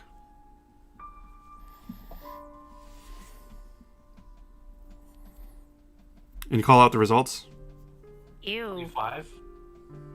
5. Pinky 4. 18. I'm not magical. Oh, nothing. Euphemian and Callista at an 18, Euphemian at a 25. You see the storm clouds. This is the magical, godly, Titanic scale version of Ready in Action. I'm going to tell you, since you rolled a 25, Euphemian, I'll give you the full details. This isn't like charging up to do a thing, it's waiting for a moment. And since you did that, I'm going to tell you. I'm not giving you the numbers, but every few moments or minutes or some passage of time, I'm rolling a 1d100 to see how long silence patience lasts. That's the information that you have. People are debating and everything, so they seem to be trying to wrap their heads around what you're asking, which is the best result you're going to get. If you had failed this, we're talking people like revolting against you. So right now where you're at is people trying to wrap their heads around being okay with going a week of nothing. Your call. At this time, I would ask of all of you to return to your homes. Take shelter where you can.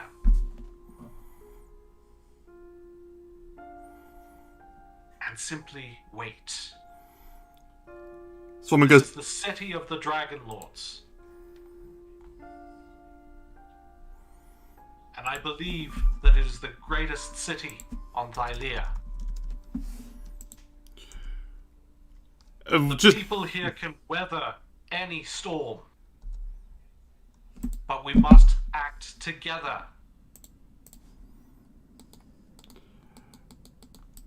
One second, please.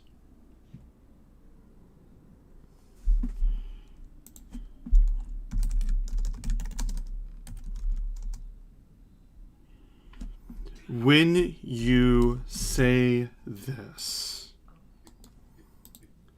When you say this, we lost Cray for a second. Or Kyra. Kiki, I got on the third try.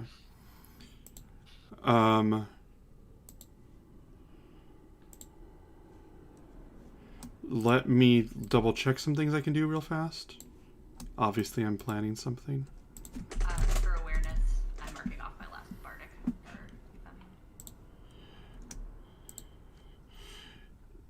Euphemian? Actually, you know what? Let me ask you. Let me see. I'm checking your stats. Krarin? Yeah.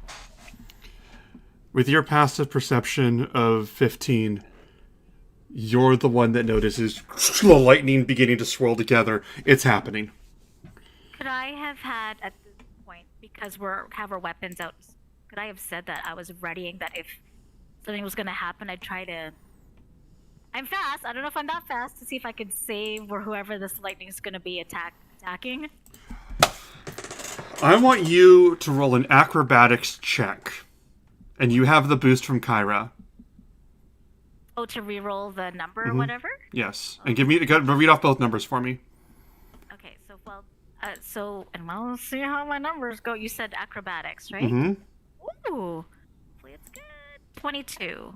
And roll again, please. Do you want to roll again? Do you want to use Kyra's re-roll? Sure, just in case. Okay. 22. Craven, you are someone who thinks very, very quickly. So I will let you decide, with your fastness, your monk ways, your speed, everything. The lightning bolt is going to hit in the middle of the crowd. Towards the edge of the crowd, actually, and hit a small number of people. You parse that really quickly. I'm going to go and try to push people out of the way and take the hit. That's what I was going to ask. You run, I'm also gonna get pissed off. I'm assuming I may notice this.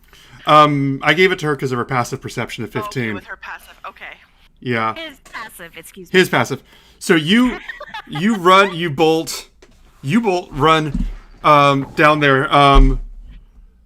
Also, Cray, you would have the I would say the easiest way you would get there would be well, you have Fleet of Foot. You don't have Step of the Wind or anything, do you? I do. Yeah, if you want to I do... have to use a key point to do it, but I could do it. No, which one's the fast? You don't have any things that boost your speed, do you? No. I just have my dash, my action, and my key point that I could use as a bonus action. Yeah, if you could use Step of the Wind if you want to get there right away. So you just leap over there. People are just surprised, and you have the moment to push people out of the way. I mean, you dive in. Is there anything you want to say? I'll let you fully describe what you're doing here. So I see what's happening, and I don't even have time to explain to my friends. So I just run off, and I basically, as I'm running, I'm like, "Fuck you, Sidon!" And then I just go in and probably take the hit, and hopefully not die. Okay. I need you to make a dexterity saving throw. Saving throw, saving. 12. It's a +6, y'all. Oh, I should have saved that reroll. Oh, I know, right? I could have re-rolled that. Oh well. Oh no. What's up? On me, didn't it? Bardic Inspiration went on No, me. that was on you. Yeah, for more persuasion. Bye again, everybody. Hopefully you can save me. Yeah. Let me roll this. I got a little. We'll see. You dive in, push people out of the way. Fucking Sidon calling, knock him out of the way. They don't even understand what's going on because you move so fast. Kyra's watching you, and you just move in and just knock everybody out of the way.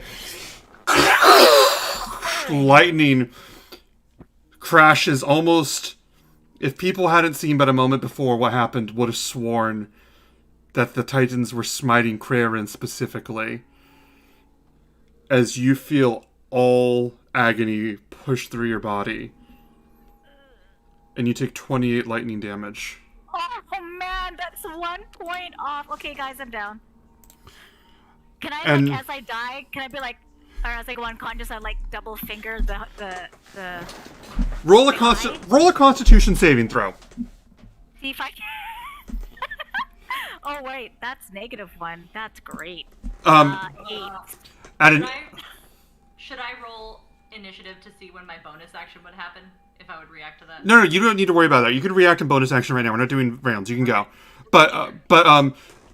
Okay, at an 8 Constitution saving throw, it is instant. There is a crack. There is a blinding light. No one dare look. And when they look, your fried body is laid out on the floor. There is no gasp or dramatic fall. It is just the instantaneous light switch of well to dying. And you hear people scream and shout as they move away. People fleeing the area. Healing light. Okay, how much are you healing, or how are you doing? 1d6. Heal it, yeah. Do I roll it or you roll it? You roll it, right? I think I do. I think historically I have. So roll. Huh, you got 1 hit point. Woohoo! As you just Alright. wash this gentle light, and Krarin just eyes weakly pull open. Real quick, I'm gonna look at Valis to see if she clocks that that's what Kyra gave me. She's looking directly at Krarin. She is not looking at you. Oh, fuck you!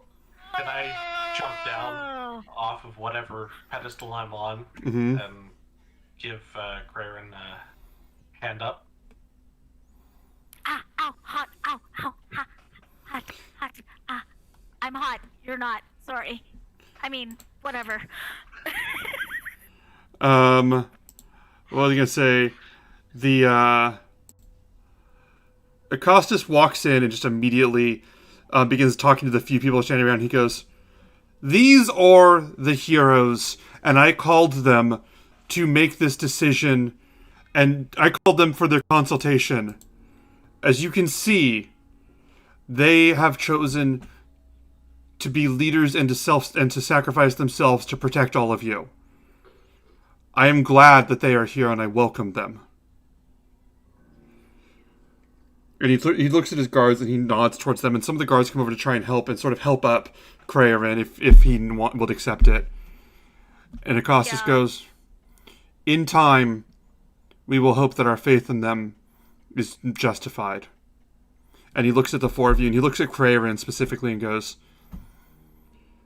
"Let us hope that they are the heroes that we were promised."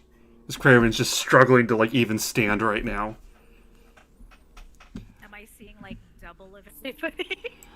It's okay, everybody. This is normal for Cray. this is normal. Ow. Ow. Were we on a balcony? Were we just outside the door of the castle? For some reason, I thought we were on a balcony to make this speech. I was thinking on a staircase, top of steps was what I was thinking. Okay. Yeah. In front of the house or whatever.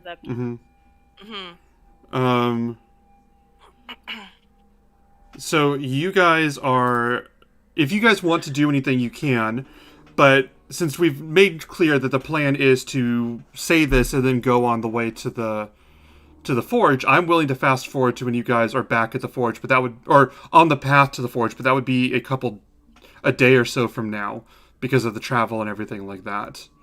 But if there's anything you guys want to do in the meantime, we can. I was actually going to present to King Acostus the possibility of if he could. Is it? I'm sorry. I think Allie said something that got cut out. What were you gonna say, Euphemian? Just that I was gonna ask if Acostus could provide us with transportation.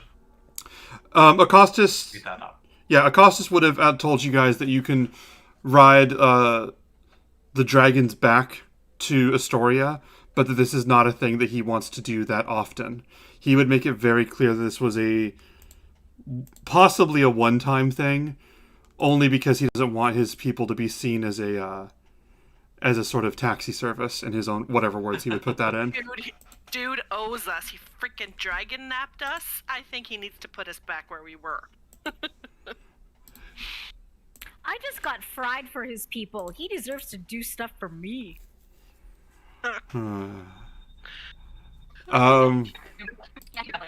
We lost Allie. Which happened? Oh no. Okay, I guess I'll have to move ahead. I'm just saying I got for ride. I expect pocket bacon at least. And a ride. Good terms. Is okay. Let's just ask, Allie's... In a note. Random, disjointed Allie voices. Allie's like reaching through from the future to warn us that we can't save Lois Lane. Like, it's just, like, incredible. So, what was I going to say? You know what? Since each of you has, like, a couple things you want to do, I'll go through down the line. We'll go one at a time.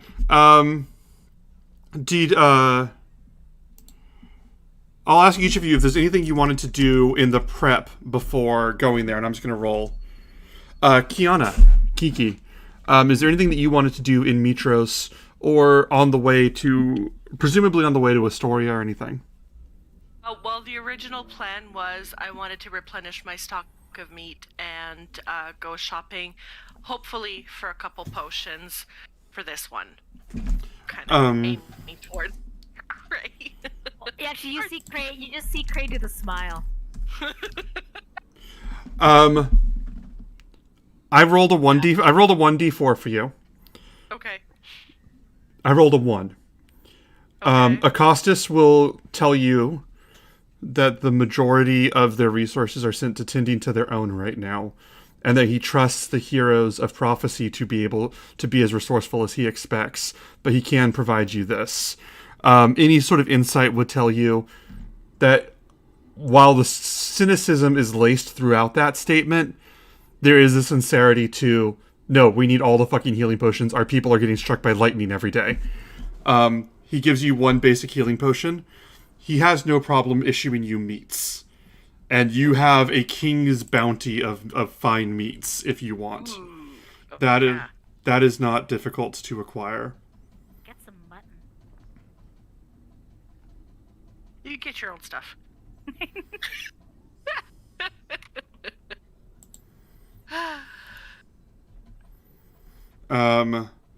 Let me roll again for you two while we're waiting for Allie.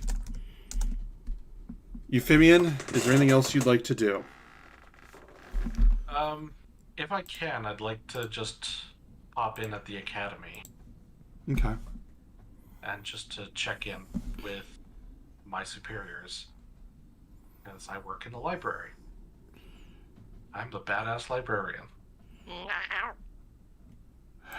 The good-looking librarian. You got your spectacles on? Surprisingly horny game, and I love it. Spectacles, testicles, wallet, and watch. Is Whoa. that supposed to be? Yeah, isn't that what that's supposed? Anyway, never He mind. doesn't wear those on his face. Or is that supposed to?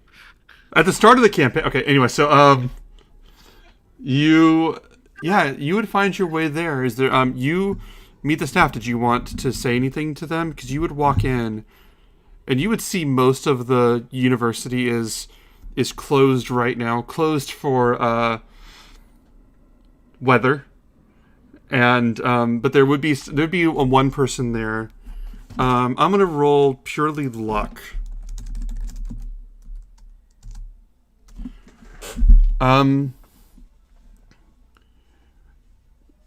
When you get there, let me see.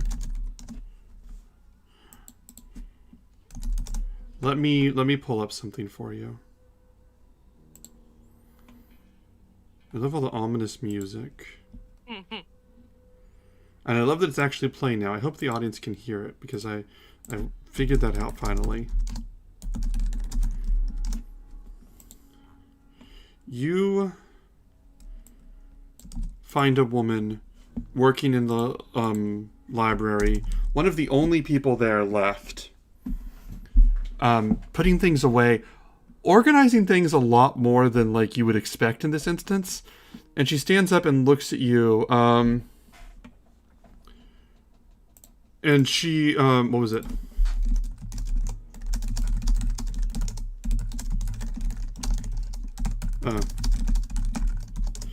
You see this woman, older woman, stand up and look at you, And she just sort of says cautiously,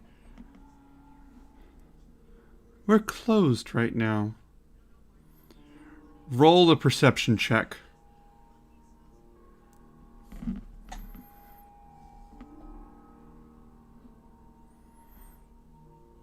That's a 6. What was it? Callista, I'm letting everybody do what they want to do to prepare, having short little scenes or shopping or whatever of what they did in Mitros before before you guys went over to the next place. And Kiana chose to gather meats and to gather resources. She got the meats, and by the great butcher Arby, and then Euphemian was able to went back to the university and met with in the library, met this older woman who appears a little eccentric, a little disheveled, but at a 6, that's pretty much all I'm giving you. And she says, "We're closed. Can I help you?" I do understand. I'm a scribe here. I've Yes. been assigned with researching obscure materials. I've had to make a short pass through, and I figured I would just drop these off, and I will bring out the Pythor papers, and I will submit those here. She for goes, consideration into the library. Excellent.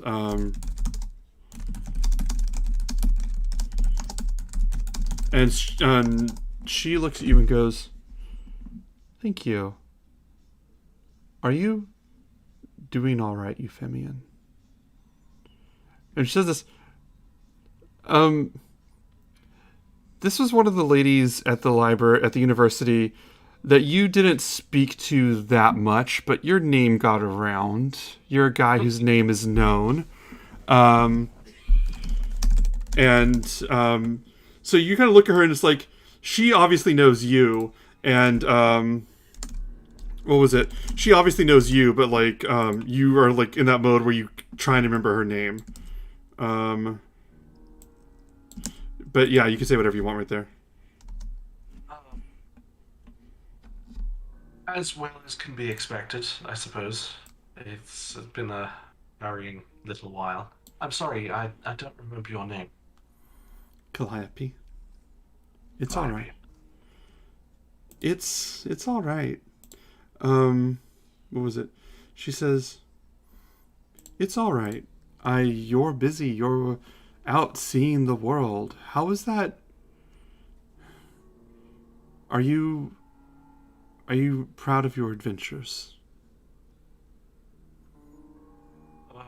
Just trying to survive them at this point. Far more difficult than one would expect. I think more difficult than your average scribe's journey. Yes, I heard that some rumors that someone, and she sort of looks at you, like, narrowing her eyes, like, have you gotten into the exact trouble I think you got into? I'm troubled. You know how it is. It finds me. And she goes, "Well, we may not have spoken much, but I always appreciated the vivacity that you brought to the university.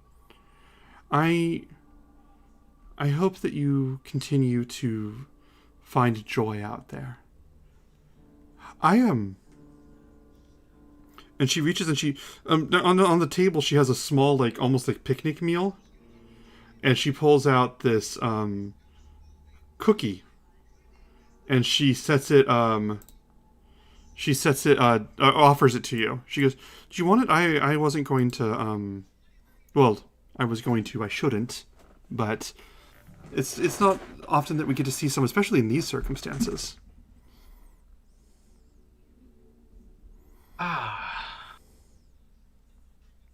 I mean, I probably shouldn't have. I've got a figure to maintain myself. I understand you have a lot of people appreciate that figure. Thank you for dropping off these books, and if you see, or these papers, and if you see anything else, let me know. Absolutely. Have you heard anything by chance out by the Mithril mines? Anything of interest? Mithril mines? No. I just try to tend to these books. Roll an insight check. Okay. I'm really good at these. Mm-hmm. This whole +0 to my insight is... That's a 4. At a 4, she looks at you and says, what was it? What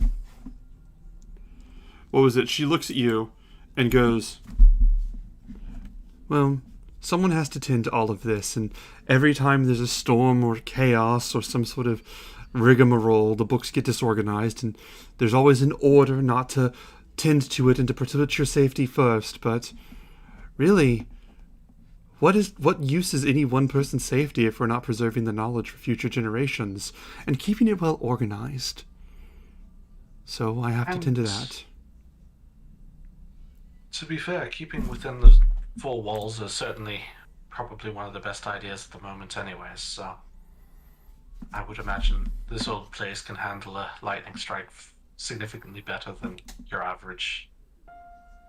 3 so far this week. 3 to the academy. That I've counted, but I'm not always paying attention. Oh. I think I got up to 5 myself when I was here. Not quite so powerful, but only the one fire, of course. Yes. Well, thank goodness. What was it? She goes. Well, I'm glad that you're safe. Stay safe. I have to get back to the books. If they stay disorganized any longer, well, then they'll be a mess. You know how that is. I'm going to reach out a hand to her. Oh. And she takes your hand and holds it, and you feel like the sort of cold, soft, gentle touch of this older woman who just... It's good to see you, and it's good to see someone that would want to deliver books and knowledge at a time like this. Just keep yourself safe. That's all I have. For me. You too. For me. And I'm gonna head out. After you head out, she turns and looks at the books, and looks at the cookie, and eats the cookie. Bites it. It is delicious. And she hums to herself as she begins to put the books away, and she mutters, someone has to organize these things or they're not going to be organized. I will tell you right now, since I don't anticipate seeing her much later, genuinely just a nice old lady who loves books so much that she would want to organize them in the middle of an apocalypse. I saw Allie's face trying to deduce this malevolent endgame in real time, and I'm like, no, she's literally just some nice old lady who wants to make sure libraries are organized even in a storm. It was just reminding me of that scene from Ghostbusters when, like, that ghost was like, yeah, in the very beginning. Yeah, that. I genuinely, like, wanted just to have a sweet scene of Euphemian talking to someone from his past, and then I saw everybody else's face of trying to figure out what my game was, and I'm like, I can feed that. So that's... Frantically Control F in my notes. Yeah. I just... That's what the cookie was me going, okay, if you fuckers are gonna try and get malevolence out of this scene, then here we go. I was ready for another Agni moment of, like, that stupid bag. Yep. If every person has a secret, then I can't surprise you. Crayorin, would you like to do anything? Yeah, get pocket bacon for sure. Okay. But I also want to see if I can find like flowers by like that you would normally find near my village. Okay.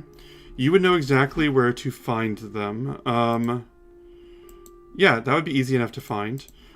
Just a collection of flowers, of different varieties, colors. What flowers would you say they are? Like, how would you describe that? Because they're from your I don't village. know. Probably like some of that nice smelling sweet pea from flowers. Maybe some lily of the valley, that kind of thing. Just something that's relatively fragrant and pretty. Won't last long though. Okay. Wonderful. What was it? So you find those. Is there anywhere you want to take those? Yeah, I want to go down to where I know head of the of my organization is. Okay, I'm asking you a question real fast in chat. 1 second.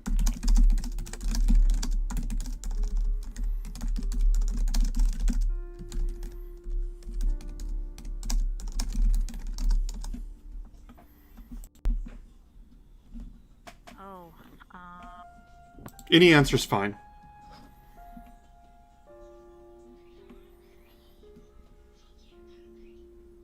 Okay. So what was it? You go and you find in a corner of an alley. Let me see. What would be good? In a garden shop. Behind a garden shop, there is a panel in the ground under the rubble that leads into almost a cellar. And you're used to opening the locks on this nimbly, knowing exactly how to open them. And you make your way down into this dark cellar with torchlight. As you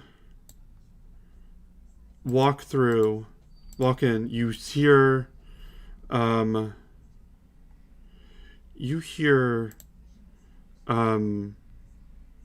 paper, someone writing on paper. You smell lots of dust and incense burning. Some fresh meats, bacon.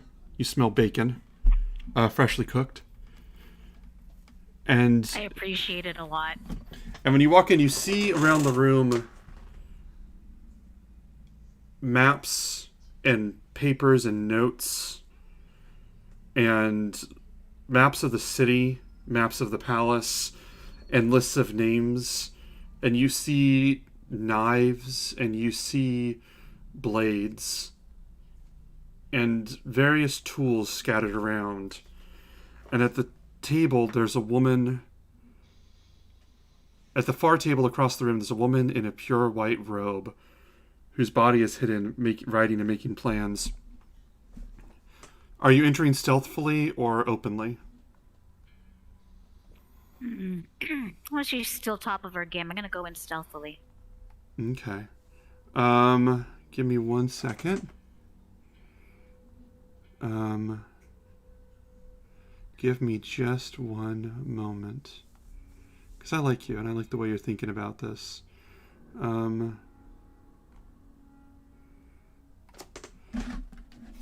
Let's see. Roll a stealth check. Oh, 23. 23, you walk in delicately, looking at the ground, knowing the spots not to step on,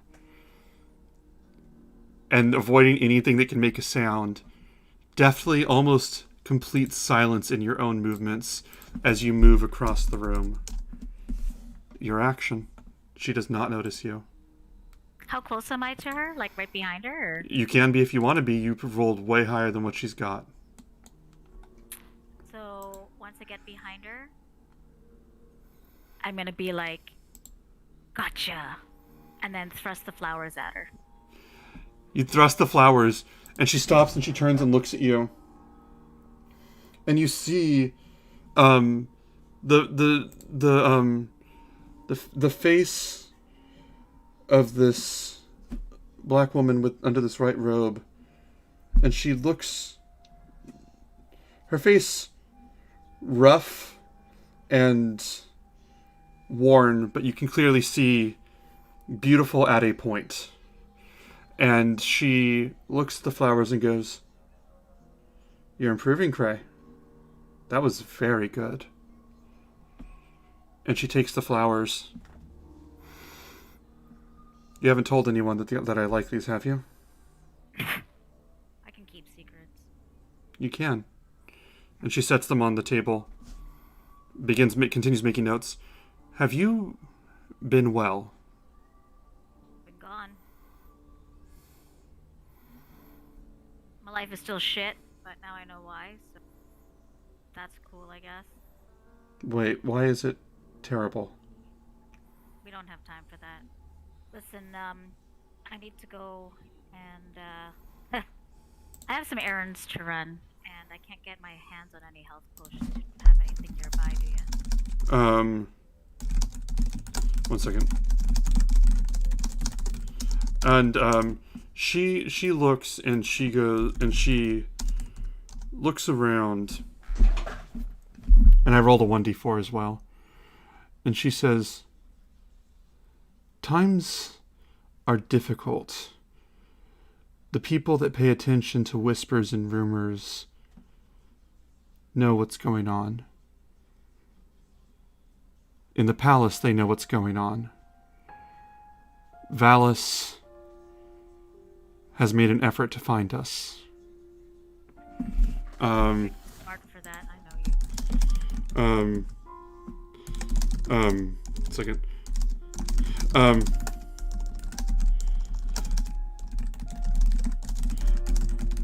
And she goes, "Oh, she's not going to find me. I don't think she knows the first thing about me." And she looks at you and goes, "Does she know the first thing about you?" Yeah. Don't worry, I tried to be, good. No one should have found me. "Does she know about you and me?" I don't think so. But she knows I'm a dick, so... Well, everyone knows that.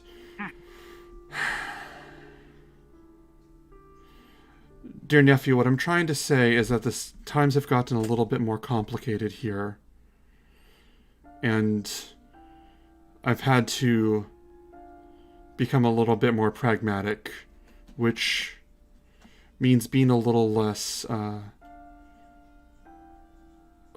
standing a little less on presentation.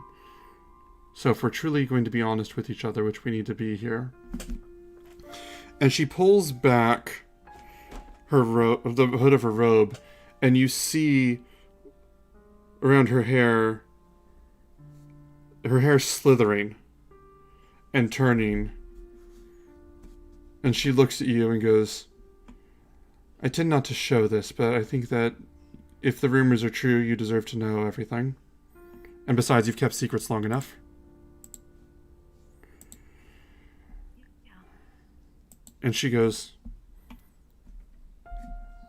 "This money that we get, it's going... You can't tell her, because it's doing more than she can. Anything can do more than her. She's not a bad person, but she would have to stop this."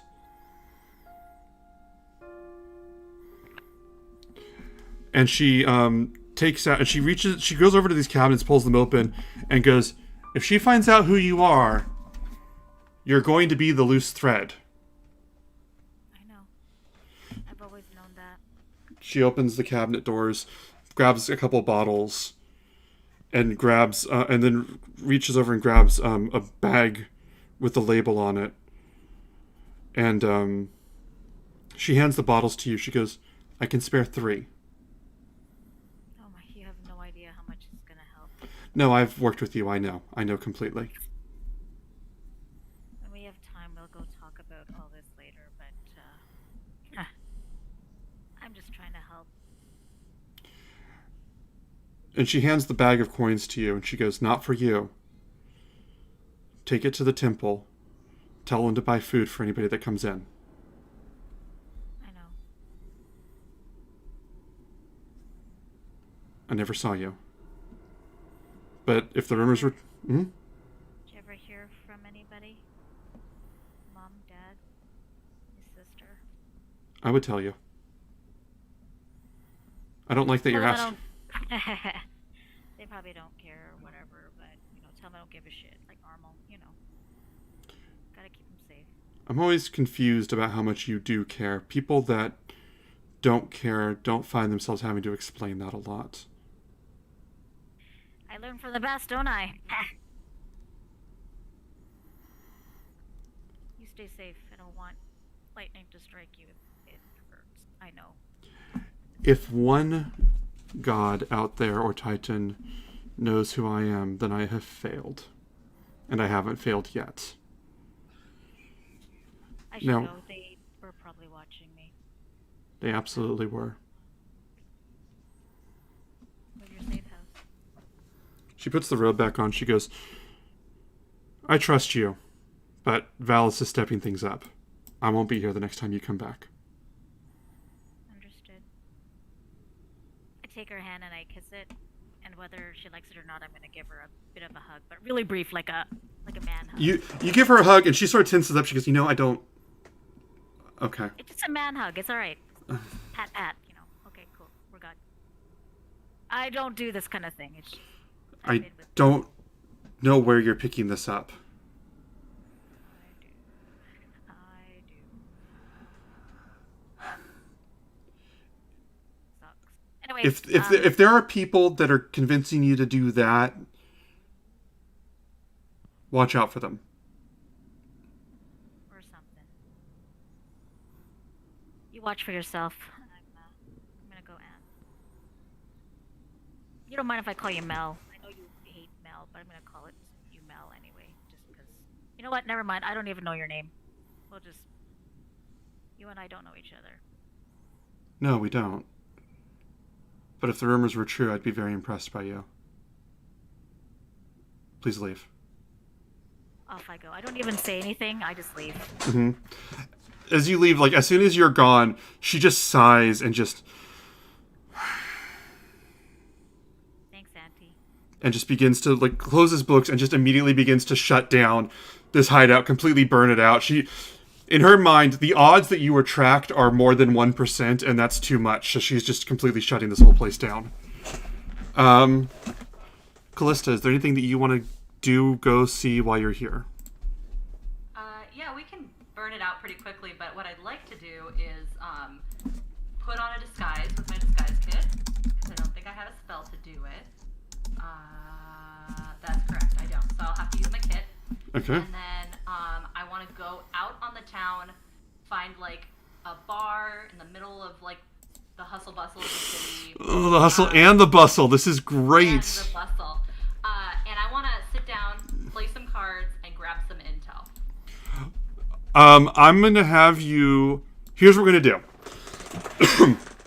Because your man. Cards has to be a cover. That's fine.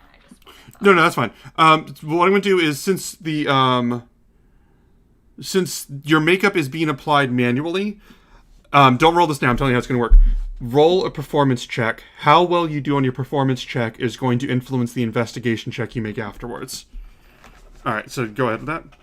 Okay. All right. Bop, bop, bop. Bop, bop. Oh, hello. What? Oh, normal roll. Okay. What'd you get? I rolled a 1. I got 6. You got a 6. Callie, I will let... Can you use a reaction for that? No, that's not. No, I'm a satyr in the middle of a civilization.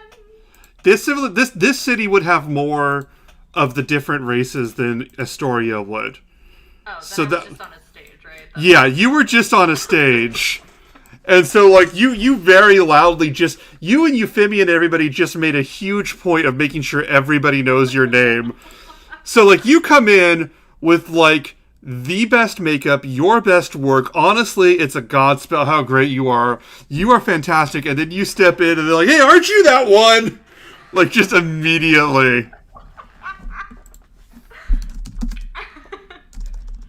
Alright, well, I will then just continue with what I'm doing. And hopefully still I can, glean some some information, although at this point I'm not hopeful. Roll investigation with disadvantage. All right. Okay. Hold on.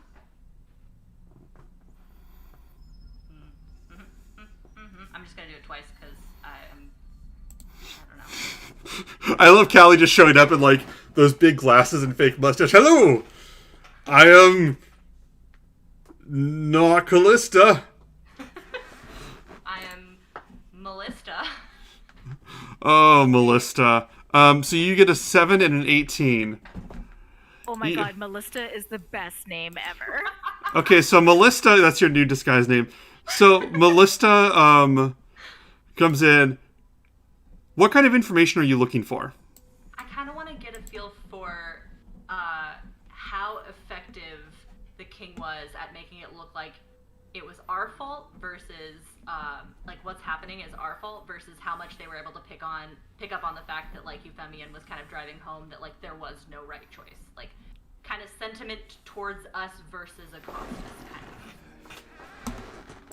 At a 7 investigation, as you're playing the game of cards, asking these delicate probing questions, there's like a silence from the men and women at the table before one of the men sort of shifts uncomfortably in his seat, and he goes,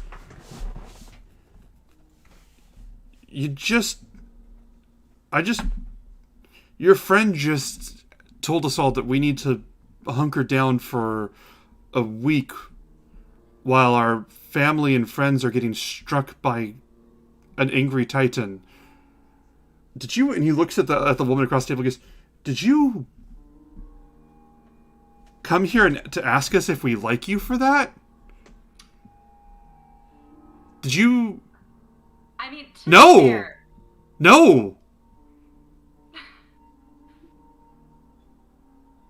No, we're stuck together. We're stuck together.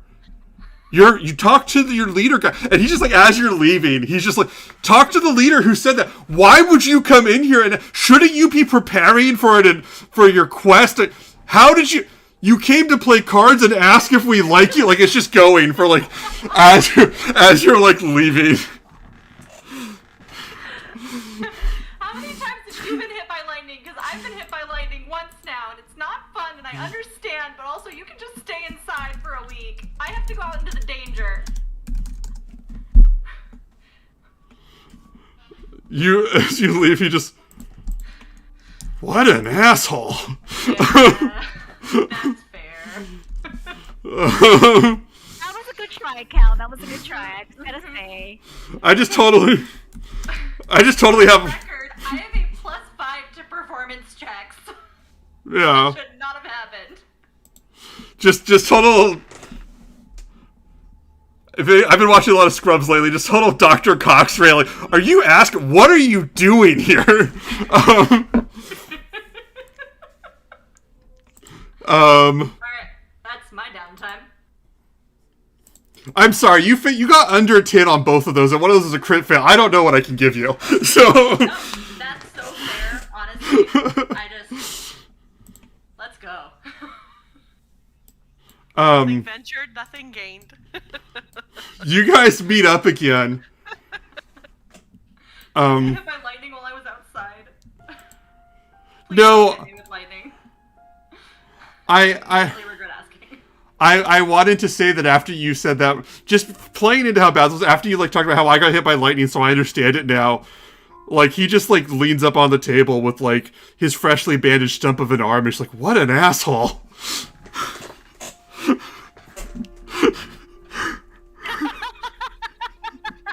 See, this is the character I created, you guys. This is what I from her. You guys all meet up.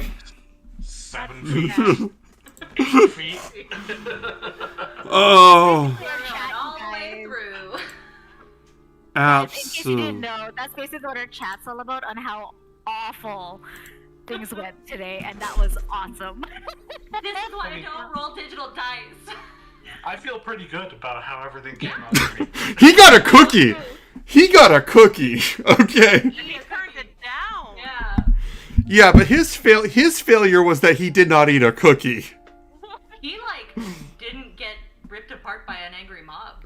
I would call that a win. So, He didn't get hit by lightning and get unconscious like I did. I chose that, so Great, whatever. great, you ran for that, so... Hey, dude, it was either me or others. What would you prefer? Yeah, they would have died for sure. Yeah. so Callista wandering back to the rest of the group, wondering if everybody else failed as badly as she did. And Craren, do you still have the sack of gold or no? Oh no, I had hopefully had dropped that off at the Yeah. temple. She I gave was you- hoping to drop that off without anybody knowing. Okay, she has you. Nobody's seeing shit like that on me. Are you kidding? Hell no. So, so what was it? Kiana with healing potion and just bags of the finest meat, and Craren with just like 3 healing potions, and Euphemia clearly have done recon, and Callista's just back there, and Kyra going, "Hey, Callie, how are you doing?" Great. I'm great. Okay. They love us out there. It's wonderful. Can we talk later? Yeah? Okay, I just want to make sure that when you're writing down how people feel about everything, you're getting it right.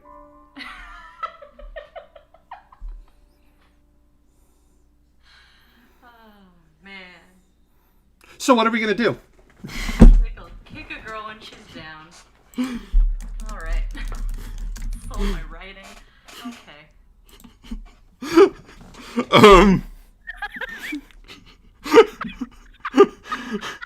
Sorry, I just put a GIF in our. We have a group chat specifically for discussing technical issues on the stream, and I just put a GIF in there of just Marceline from Adventure Time just kicking someone over and over and over again. The DM never has biases.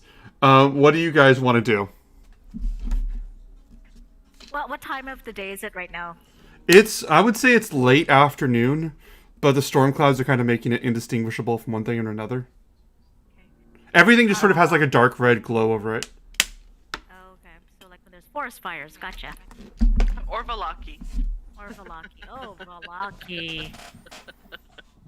I would say if we can, New Armenia. the sooner that we can get out of here, the Right. better. I agree. Yeah, bring us back where we were. We've lost 24 hours Yeah. from our original plan. We got abducted, for reals. Could they like bring us up a little forward so like we can make up that 24 hours to travel? We weren't that far from the city. Oh, I guess we could just go back to this city. Yeah, you're right. That was what our plan was, right? To go back to the city and talk to Vulcan? If you want to. Do our shopping and go eat. Because Yeah. it was almost nighttime. They would take you back. Yeah, Fatima, this is Euphemia, Kiana, and Craren were my second Curse of Strahd group, and Callista is in my current Curse of Strahd group. So these all have faced my vampire bullshit, which is a lot different in tone than what we're doing here. You don't get as many free cookies in Curse of Strahd. Pocket bacon. There's no pocket bacon in Curse of Strahd. I mean, you get free pastries, but The dream pastries. not I think- that I did. I think I almost got somebody in Callista's group to eat a pastry. I'm not sure, but I was close. I had one, but it was really stale. If Ismark had been with us, it would have happened. yeah.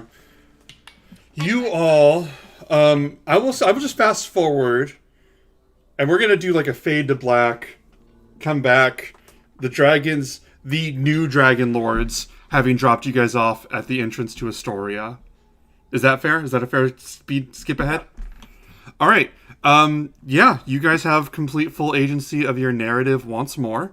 You may head off in the direction of the Mithril Forge where you were told it was, or you may do whatever you want while you're here. I have delivered on my promise of putting you back on track before the session's over. Bye, Stuart! I wonder. Oh yeah. I should have said goodbye to Icarus, but not like Icarus would have cared. That was hilarious, by the way. Your wife is amazing, Cal. It's amazing. By the time that we get back to Astoria, is it evening? Like, is night falling? It would be very late at night. It would be very late at night. Go to bed and discuss in the morning, kind of thing. head out in the morning, if we can. First light, if we can. I want to get this done sooner or later. Every Yeah. single second that goes, Hey. somebody's dying. Craig, how you doing? Oh yeah, did I even heal, or am I still at 1 hit point?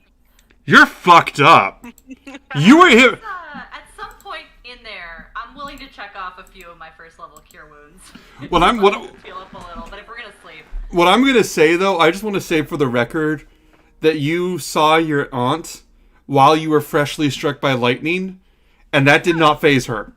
If you guys need further insight into Kraren's backstory, that isn't even a thing that her aunt felt the need to comment on. The fact that I could be stealthy with crispy skin is incredible enough, so really. Yeah. Imagine the bacon smell now that follows you everywhere. Like literally, like it's probably crispy. I don't even have. It recooked the bacon in your stomach. This is after. Anyway, but yeah. So I was hoping that before we kind of like shut her down for the night. If that depends if people are. What are we doing? Yeah, I think we should find a nice place to rest. Maybe see if the palace will take us back. You can have the palace pretty easily if you wanted to. If you wanted to roleplay it, you can. If you just wanted to check into the hotel in the night, you can do that too. I'd plan on just walking in the palace as if, well, I normally live there and go to my room. Yeah, I want to do the same thing, but before I did, I kind of wanted to gather everybody into one room. Okay. And I don't know, whoever, probably Kiki's room, because Kiki's probably like have there. But I'll say, you don't need to know anything. But I was able to secure this, and I hand out the other 3 healing potions. Don't ask. But I was able to get these. Kyra looks and her eyes go wide. She just totally doesn't even register the potions as much like. Do you have a secret lover? Did you steal these? Did you kill for these? Well, you know What what? is- Just like I said, there's, just I got some stuff. Come on, like, you know what? You got your things, I got mine. You I see have my behind body, the quill and scroll slowly rising up behind Kyra. No, You sold your body for these? you know what? Do you do that? Somebody has to do it. But it's hey, I got some goods. I got some goods here. There you go. And I just hand them out. I don't even bother looking at anybody in the eye. I just hand them out. One to Cal, one to Euphemian, one to maybe Kyra, I guess, or like. She does. It doesn't even occur to Kyra that you're offering one. Like when you push it at her, she just like looks at you in the face, like doesn't even register that you're doing it because it does not occur to her to take healing potions. Okay, She doesn't. I'll give it to Kiki then, not knowing if she has one. So I'll just give it to Kiki. I've got a couple, but I'll keep an extra one for you. This one definitely has your name on it. Yeah, how many do you have? You guys have 4 total. You guys brought back 4 from this. Oh no, I just mean like Jen, do you have any? No, I didn't. Okay. I just because I figured if anything, it would be it being administered to me. Okay. Ray would be down. You should keep Callista's because I can heal. Oh, And then that okay. way if I go down, you can help me. Did you So I'll keep one. did you seduce the shopkeeper? Did you steal these? I don't need to steal anything. Did you see me? I'm just gonna lean over to Callista and be like, don't these all count as questions? Yeah, I would say so. Anyway, Wait. okay, well, bye. Oh, fucking Cray. I go in for a hug. Oh, I'm crispy. Ew. Wait, did And you then hear me I yet? cast cure wounds. I'll Okay. cast cure wounds with the hug. All right. Oh my god, I'm so sorry. I should have done this so much earlier. Oh. That. Not to mean anything, but this feels good. Thank you. You know what, though? You kind of smelled better as crispy bacon. Everything smells better as crispy bacon. I need to shower and like get a drink and go to bed. So bye. See you tomorrow, whenever or whatever. So I know we're going to sleep, but I just need everyone to know that I rolled another die to heal again, and I Oh, rolled no. another 1. Holy shit! So I have Yeah, 2 no. hit points. Is what Well, you're I telling think me? it's digital. a total of 4 because it's a spell. But I rolled another one. No more digital dice for you. Yeah, you're done with digital dice. You're cut off. Woo! I have 5 hit points, guys. As you walk off to go take a shower and get ready for bed, Kyra just sort of just watching. I want Callie, Euphemian, and Kiana to make an insight check. What could you those?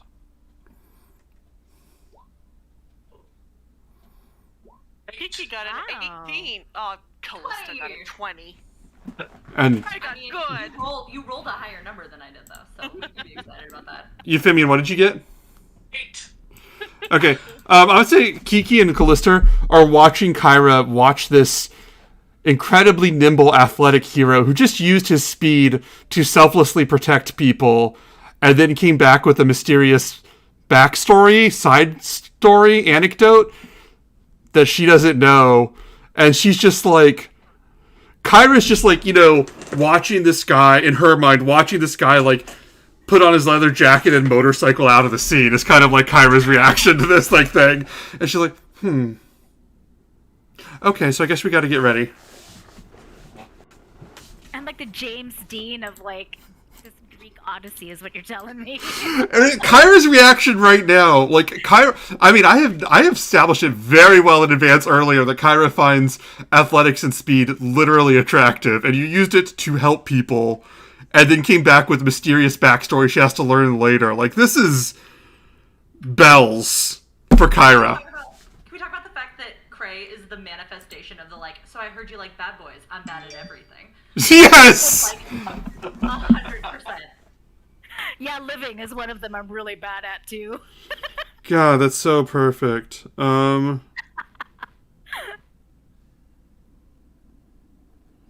was it? So anyway, what was it? When that happens, yeah, you guys have the night. You can go to sleep wherever you want and plan however you want. Well, where's Euphemian headed? I'm just gonna watch, see where he's going. I'm going to go into the library. Alright. All right, what are you gonna do there? I am going to go through books for as long as is, possible. Just trying to sort of push off sleep until I absolutely can't do anything. And I'll probably fall asleep in the library. All right, so yeah, you go and do that. Kiana, what's your call?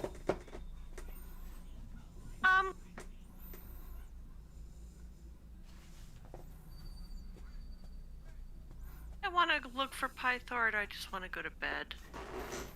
I guess I'll try to take a look and see if I can just find Pythor passed out in a corner or something, just to let him know we're here and we're heading off again in the morning.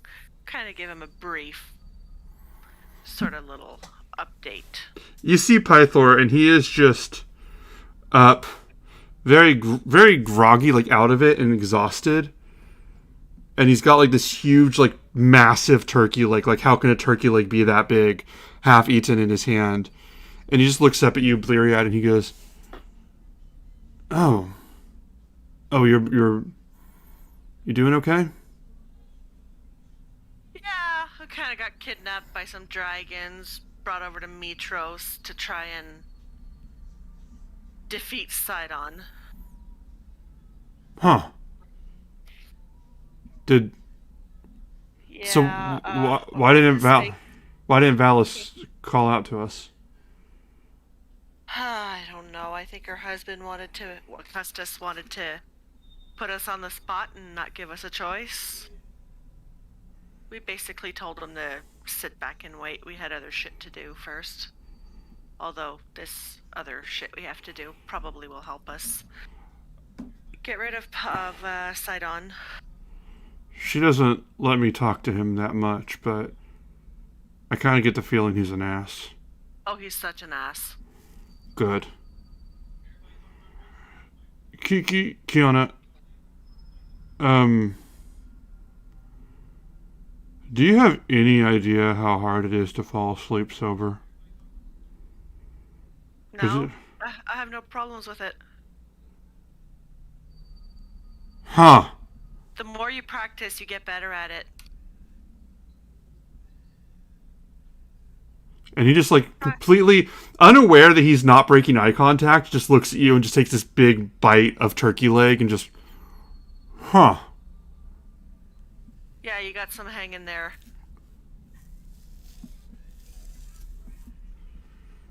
Glad you're okay. Tell Costas he's an ass. Unless he's not. Oh no, I think we all want to. But you know, when the time is right, we will. When the time is right, when you want to, when you see the opportunity, and you know you can get away with it. If you see a moment to strike, you have to strike, or they're not going to take you seriously. There are more... Are you listening to me? There are more battles than what happens on the field. You fight for your life in those halls. Don't forget to strike. It's served me well thus far. I plan on keeping it up.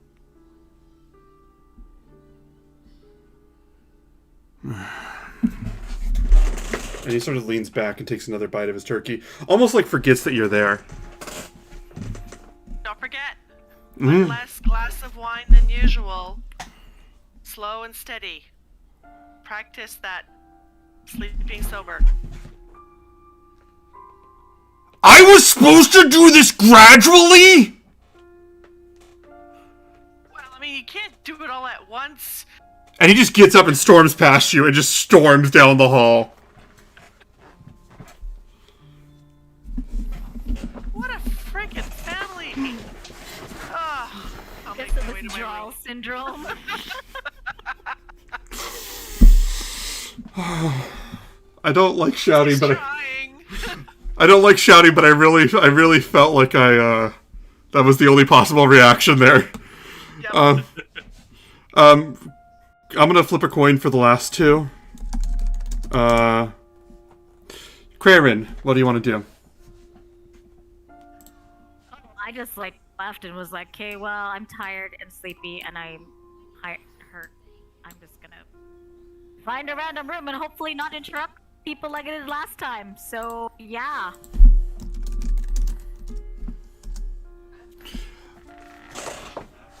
Oh god, I interrupt people again, don't I? God.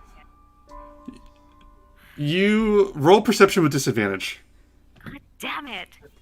Probably like having a good time in there and I just walk in and like sleep on the Okay, you said perception, yes? Mm-hmm. Perception at disadvantage. Okay. Come on. Nope. Okay, disadvantage is a... Oh! I had a dirty 20. So a 10. You walk into this bedroom and just fall asleep. Collapse and fall asleep, exhausted, lightning struck, a whole huge day, every sort of thing, every sort of emotion, and just the two women that were up against the bookcase just sort of look at you and just sort of let themselves out of the room before you realize. And they're...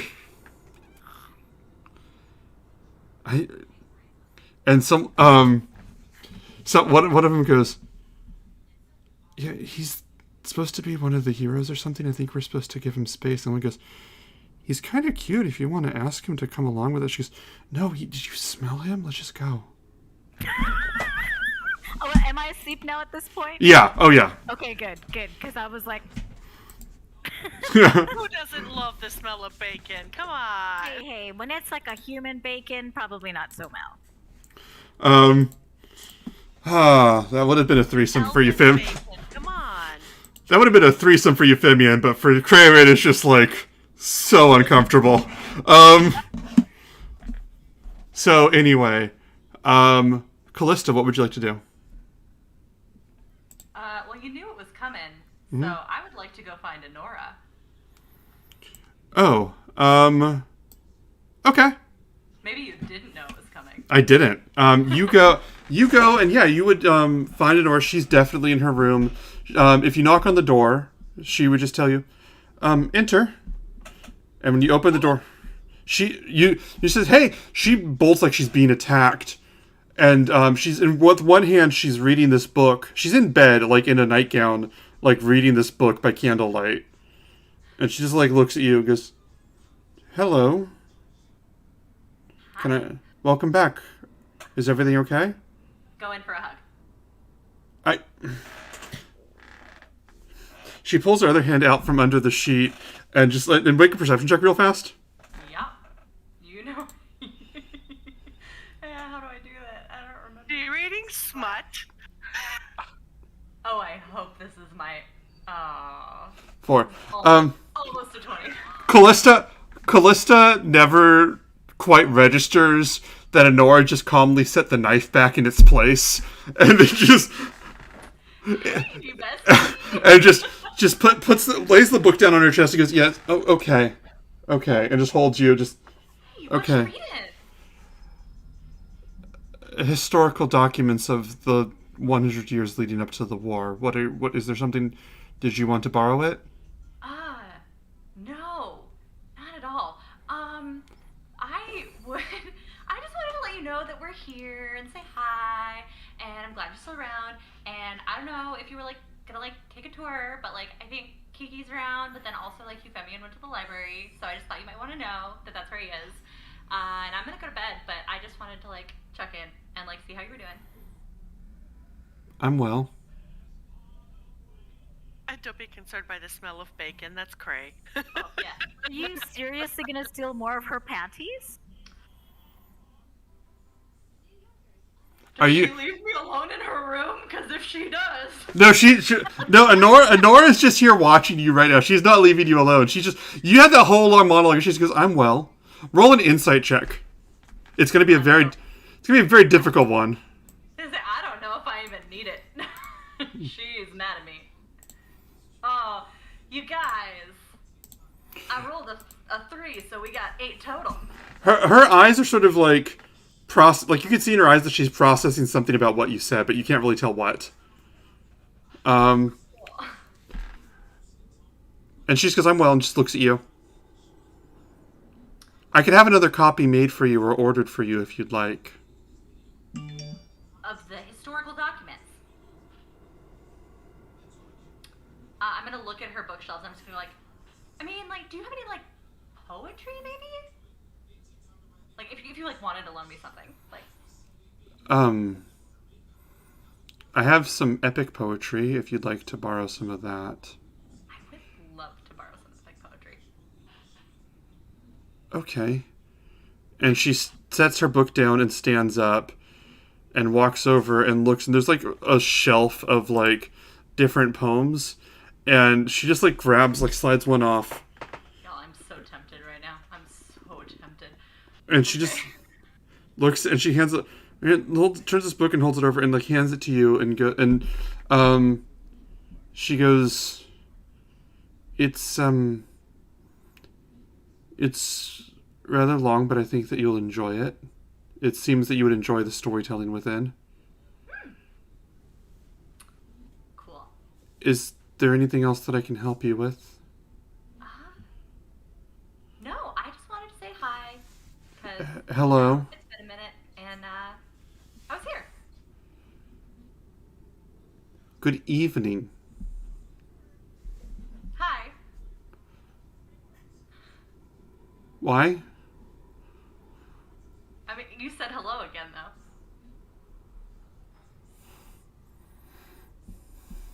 Good night, and I'm just gonna leave.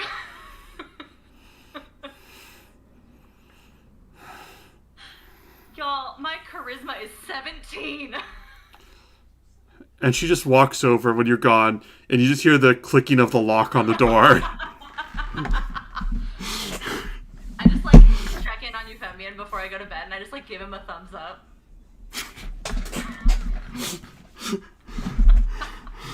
Yeah. I see that, and it's just... Oh my gosh. That's going to be problems in the future. We were so close to be in vitros. Oh my gosh. I just need you to know, because there's no way for me to say it in game. I need you to know that Honora, that entire time, was just her body was completely spiking with anxiety of like, because she will be a kind princess in all situations, unto death. You've seen her like willing to die, then be a princess. So she's just sitting there going, thinking to herself, how do I get this wackadoo out of my room without breaking decorum? Dear God, how do I get her out of this room, and why has she not left this room? I emphasized the evening and good evening. Am I being held hostage? that was just her mind the entire time. Like how we were like Am I being detained? Yes. Yes. we were almost on friendly terms after the rock incident, and pretty sure I lost all that ground. Like, just this moment of her, like, at least when they were sacrificing me, I knew what was going on. What is happening here?